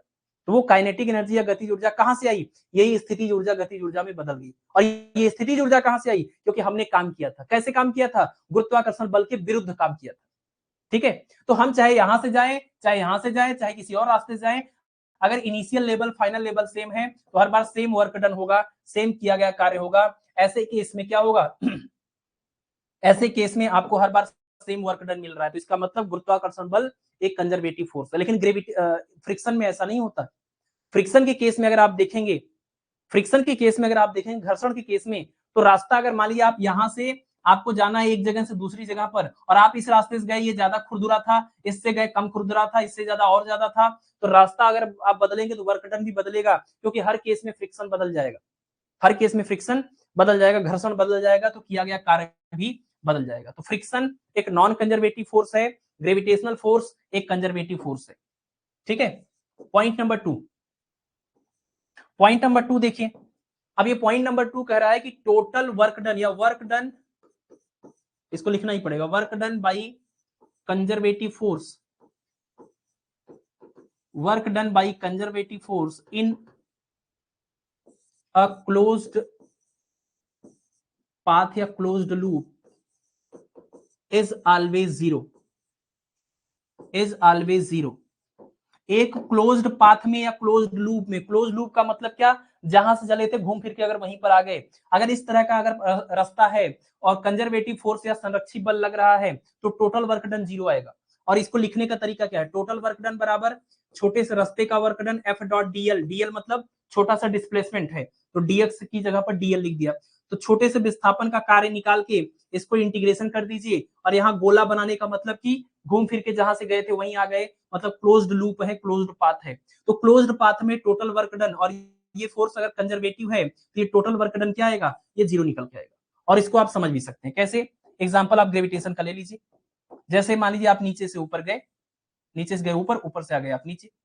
अगर हम आपसे कहें कि work done by the gravity, यहां पर भी work done by the gravity अगर आप पूरा निकालिए तो इस वाले केस में ग्रेविटेशनल फोर्स नीचे, डिस्प्लेसमेंट ऊपर, तो यहाँ का वर्क डन कितना हो जाएगा, फोर्स नीचे mg, डिस्प्लेसमेंट ऊपर h, तो फोर्स इंटू डिस्प्लेसमेंट क्या हो जाएगा, या तो ऐसे आप देख लीजिए वर्क डन का formula f into D into cos theta, f कितना है mg और d कितना है ये हाइट h, और कॉस थीटा में थीटा कितना है भाई, फोर्स नीचे है और डिस्प्लेसमेंट ऊपर है, थीटा 180 है तो कॉस 180 की वैल्यू -1, तो ये कितना हो जाएगा माइनस में mgh। और जब ये नीचे आएंगे, फोर्स भी नीचे डिस्प्लेसमेंट भी नीचे, तो थीटा जीरो हो जाएगा, तो इसका वर्क डन कितना हो जाएगा, force into displacement into cos zero, force कितना mg, डिस्प्लेसमेंट कितना h और थीटा कितना जीरो, तो कुल मिला कितना आएगा प्लस में mgh। तो जहां से आप चले थे, जिस जगह से आप चले थे वहीं से गए ऊपर, फिर नीचे आए, तो टोटल वर्क डन अगर आप देखेंगे तो ये कितना हो जाएगा, जीरो हो जाएगा। तो ग्रेविटेशनल फोर्स के केस में एक लूप में टोटल वर्क डन जीरो आ रहा है, दैट मींस ग्रेविटेशनल फोर्स एक कंजर्वेटिव फोर्स है। लेकिन अब जो चीज आपको हमने वहां पर स्किप करी थी वही हम बताने जा रहे हैं, पहले स्टेटमेंट में लिख दें कि the work done by non conservative force, work done by non conservative force, work done by non conservative force in a closed loop, in a closed loop is not zero. Non conservative force अगर है तो एक close loop में भी total work done zero नहीं होगा, यानी W equal to integration F dot DL is not equal to zero. इसका एग्जांपल वही है, अगर आप फ्रिक्शन का केस ले लेते हैं और एक ये ऑब्जेक्ट है जिसके ऊपर आपने फोर्स लगाया और वो यहां से यहां चला गया, तो ऐसे में आप देखिए work done by the friction हमें निकालना है, हमें क्या निकालना है, work done by the friction. External force जो लगा रहे हैं वो नहीं, फ्रिक्शन की वजह से, फ्रिक्शन की बात कर रहे हैं, तो फ्रिक्शन तो आपको पता है ये इधर लगेगा, जब ये पिंड इधर जाएगा, ये वस्तु इधर जाएगी तो फ्रिक्शन इधर लगेगा, दोनों के बीच का एंगल कितना हो जाएगा, 180 हो जाएगा। तो यहां से यहां जाने का वर्क डन अगर आप निकालेंगे तो ये कितना हो जाएगा, फोर्स इधर की तरफ, डिस्प्लेसमेंट इधर की तरफ, तो F इंटू में D इंटू में कॉस कितना 180 हो जाएगा, तो ये आएगा माइनस में FD। फिर दूसरा केस, जब ये इधर से इधर वापस लौट के आएगा तो आप विस्थापन इधर करेंगे तो यहाँ पर घर्षण बल इधर लगेगा, वापस से थीटा 180 हो गया, तो F2 कितना हो जाएगा, F into D into cos 180, ये वापस में कितना हो जाएगा माइनस में FD। तो पूरे रास्ते का टोटल कितना हो गया, टोटल W बराबर W1 प्लस W2 जोड़ेंगे, दोनों ऐड होकर के हो जाएगा माइनस में 2 इंटू में FD। जबकि यहाँ पर टोटल आप जोड़ेंगे W बराबर W1 प्लस W2, एक प्लस में एक माइनस में, तो टोटल कितना आ जाएगा जी। तो कंजर्वेटिव फोर्स में क्लोज लूप में total work done zero, non conservative force में क्लोज लूप में total work done non zero, this is not equal to zero, not equal to zero, ठीक है ना। हाँ, इलेक्ट्रोस्टैटिक फोर्स जो होता है, इलेक्ट्रोस्टैटिक जो फोर्स होता है वो कंजर्वेटिव फोर्स का ही एग्जांपल है। अच्छा, एक चीज और इसी में लिख दें फिर हम एग्जांपल की बात कर ले। तीसरा पॉइंट ये कि अगर कोई फोर्स कंजर्वेटिव फोर्स है और इसमें क्लोज लूप में वर्क डन जीरो है, तो इसको एक तरीके से ऐसे भी लिखते हैं कि उस फोर्स का कर्ल जो होता है वो जीरो के बराबर होता है। कंजर्वेटिव फोर्स का जो कर्ल होता है वो जीरो होता है। नॉन कंजर्वेटिव जो फोर्स होते हैं, नॉन कंजर्वेटिव फोर्स का जो कर्ल होता है वो जीरो के बराबर नहीं होता है। ये आप एग्जांपल लिख सकते हैं, अगला मतलब पॉइंट लिख सकते हैं कर्ल के फॉर्मेट में, ठीक है। कंजर्वेटिव जो फोर्सेस होते हैं यानी जो संरक्षी बल होते हैं उन्हीं के लिए स्थितिज ऊर्जा डिफाइन होती है, नॉन कंजर्वेटिव के लिए कोई स्थितिज ऊर्जा डिफाइन नहीं होती है। मतलब ये जो कंजर्वेटिव फोर्स है, इस कंजर्वेटिव फोर्स को आप ऐसे भी लिख सकते हैं, F conservative equal to negative gradient of potential energy, इसको ऐसे लिखा जाता है, इसको ऐसे लिखा जाता है। अगर आप इसको वन डायमेंशन में लिखेंगे तो ऐसे लिखेंगे F इक्वल टू माइनस में du बाई dx। अगर ये F जो है x का फंक्शन है तो du बाई dx, अगर ये y का फंक्शन है तो du बाई dy, ये 3 डायमेंशन में लिखा हुआ है। यहाँ जो यू वाला पोर्शन है ये क्या है, स्थितिज ऊर्जा है या पोटेंशियल एनर्जी, ये क्या है, पोटेंशियल एनर्जी है या स्थितिज ऊर्जा है। तो ये पोटेंशियल एनर्जी किसका होता है, केवल कंजर्वेटिव फोर्स के केस में ही पोटेंशियल एनर्जी होती है। आप बताइए, आपने गुरुत्व स्थितिज ऊर्जा सुना हुआ है, आपने प्रत्यास्थ स्थितिज ऊर्जा सुना हुआ है, आपने वैद्युत स्थितिज ऊर्जा सुना हुआ है, क्यों? क्योंकि ये तीनों के तीनों जो बल हमने बताए ये कंजर्वेटिव हैं। ग्रेविटेशनल फोर्स, स्प्रिंग फोर्स और आपका इलेक्ट्रोस्टैटिक फोर्स, ये कंजर्वेटिव फोर्स हैं और कंजर्वेटिव फोर्स का ही पोटेंशियल एनर्जी डिफाइन होता है। नॉन कंजर्वेटिव फोर्स का कोई पोटेंशियल एनर्जी नहीं होता है। आपने कभी सुना फ्रिक्शन का पोटेंशियल एनर्जी, आपने कभी सुना विस्कोसिटी विस्कस फोर्स का पोटेंशियल एनर्जी, आपने कभी सुना एयर रेजिस्टेंस का पोटेंशियल एनर्जी, नहीं होता है। तो जो पोटेंशियल एनर्जी या स्थितिज ऊर्जा होती है वो कंजर्वेटिव फोर्स के लिए डिफाइन होती है और इस तरीके से डिफाइन होती है, इस तरीके से 3 डायमेंशन में और 1 डायमेंशन में ऐसे, ठीक है। नॉन कंजर्वेटिव में ऐसा कुछ नहीं होता, इसलिए हमने लिखा भी नहीं है। अब एग्जांपल लिख लेते हैं, बस अभी इसका एग्जांपल लिख लेते हैं। तो एग्जांपल में वही है आपके ग्रेविटेशनल फोर्स यानी गुरुत्वीय स्थितिज ऊर्जा, और इसके अलावा आपका वही कूलाम फोर्स या इलेक्ट्रोस्टैटिक, उसी को कह दीजिए वैद्युत स्थिति, वैद्युत बल, है ना। और इसके अलावा आपका जो स्प्रिंग, सॉरी सॉरी सॉरी, इसके अलावा क्या है, स्प्रिंग फोर्स है आपका, इसको हटाइए, यहाँ पर ये स्प्रिंग फोर्स आप कह सकते हैं, इसको स्प्रिंग फोर्स आप कह लीजिए या इलास्टिक फोर्स कह लीजिए। ये सब आपके कंजर्वेटिव फोर्स या संरक्षी बल के उदाहरण हैं। और नॉन कंजर्वेटिव फोर्स की अगर बात करें तो नॉन कंजर्वेटिव फोर्स में जैसे तो एक तो फ्रिक्शन है और बहुत फेमस है, इसका जब भी सवाल आता है ना, सबसे ज्यादा चीज क्या आती है कि कौन इसमें से कंजर्वेटिव है, कौन सा नॉन कंजर्वेटिव, यानी एग्जाम्पल का सवाल आता है पहला। दूसरा सवाल ये आता है आपका कि कर्ल किसका 0 है और किसका नहीं है, या जिसका कर्ल 0 है उसको किस नाम से बुलाएंगे। तीसरा सवाल आता है कि पोटेंशियल एनर्जी किसका डिफाइन होता है। चौथा सवाल आता है पोटेंशियल एनर्जी और कंजर्वेटिव फोर्स में क्या रिलेशन है। पांचवा सवाल होता है कि नॉन कंजर्वेटिव और कंजर्वेटिव को कैसे डिफाइन करेंगे। तो ये 4-5 सवाल जो इसी पॉइंट के अंदर पूरा लिखा हुआ है। तो फ्रिक्शन हो गया, विस्कस फोर्स हो गया, विस्कस मीडियम के अंदर जो लगता है, श्यान बल इसको बोलते हैं, एयर रेजिस्टेंस हो गया, ये सब आपके जो है इस कैटेगरी के फोर्स हैं, ठीक है। ये सब आपके इस कैटेगरी के फोर्स हैं।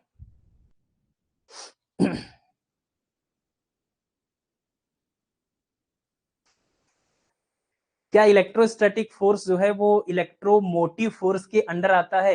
अभी अच्छा नहीं, सॉरी सॉरी, अगली बैच में बताया था, पिछले अभी इसके पहले वाले बैच में। इलेक्ट्रोमोटिव फोर्स कोई फोर्स है ही नहीं। इलेक्ट्रोमोटिव फोर्स जो है ना, इसको हम शॉर्ट में ईएमएफ बोलते हैं। ये एक तरह का वोल्टेज है ना। यही बात हम बता रहे थे, कुछ चीजें, गलत चीजें भी प्रचलन में चली जाती हैं, फिर वो पूरी दुनिया में वैसे रहती है। तो इलेक्ट्रोमोटिव फोर्स जो है, वैद्युत वाहक बल कोई बल है ही नहीं। ये गलती से लोगों को लग गया उस टाइम पे कि इलेक्ट्रॉन को मोशन में लाने के लिए required force electromotive force, electron की मोशन के लिए फोर्स इलेक्ट्रोमोटिव फोर्स। बाद में पता चला वो फोर्स नहीं है, वो बल नहीं है, वो पोटेंशियल है, वो विभव है। इसलिए इलेक्ट्रोमोटिव फोर्स का मात्रक वोल्ट होता है, न्यूटन नहीं होता है ना, है ना। तो ये आपका जो है क्या बोलते हैं,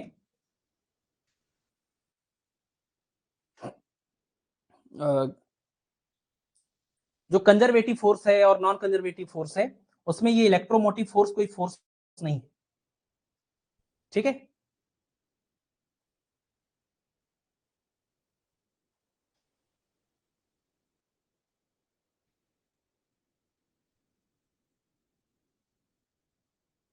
ठीक है, चलिए आगे बढ़े। अब देखिए, जो वर्क वाला टॉपिक था वो तो, सॉरी, फोर्स वाला, वर्क एनर्जी पावर में जो वर्क वाला पोर्शन था वो तो पूरा कवर हो गया। अभी आपका एनर्जी का टॉपिक बचा है और पावर का। बट अभी क्या है ना, लाइट चली गई है और बहुत तेज यहाँ से हीट निकल रहा है, 1.5 घंटे की क्लास भी हो गई है, तो मुझे ऐसा लगता है अब इसी टॉपिक पर रोक देने में ही भलाई है, ठीक है। इसी टॉपिक पर अब रोक देने में ही भलाई है। अगला जो टॉपिक आपका होगा एनर्जी का और पावर का, उसको फिर हम आगे की क्लास में करेंगे। अगर समय बचा तो कोलिजन कल ही स्टार्ट कर देंगे, नहीं तो फिर परसों वाली क्लास में स्टार्ट करेंगे, ठीक। हाँ, लाइट चली गई है और काफी हीट निकल रहा है। तो इस क्लास को यहीं पर समाप्त करते हैं। कल का जो टॉपिक है वो हमारा एनर्जी का टॉपिक है, और एनर्जी में बहुत ज्यादा कुछ नहीं, kinetic energy, potential energy and work energy theorem, और उसके बाद law of conservation of mechanical energy, ठीक है ना, ये 3-4 पॉइंट को समझेंगे, उसके बाद पावर का टॉपिक पढ़ेंगे। अगर ये सारी क्लास मिला के सवा घंटे 1.5 घंटे चली गई तो फिर नहीं करेंगे, कोलिजन नहीं स्टार्ट करेंगे, फिर कोलिजन अगली क्लास में स्टार्ट करेंगे। अगर ये 1 घंटे के अंदर हो गया तो कोलिजन भी आधा हम खत्म कर लेंगे, आधा कोलिजन और न्यूमेरिकल एक साथ कर लेंगे, जो भी सिचुएशन बनेगी उसके हिसाब से डिसीजन ले लेंगे, ठीक है। चलिए, तो आज की इस क्लास को यहीं पर समाप्त करते हैं और कल मिलेंगे आप लोगों से एनर्जी टॉपिक के साथ में। तब तक आप पढ़ते रहिए और अपना ख्याल रखिए। Thank you, good night.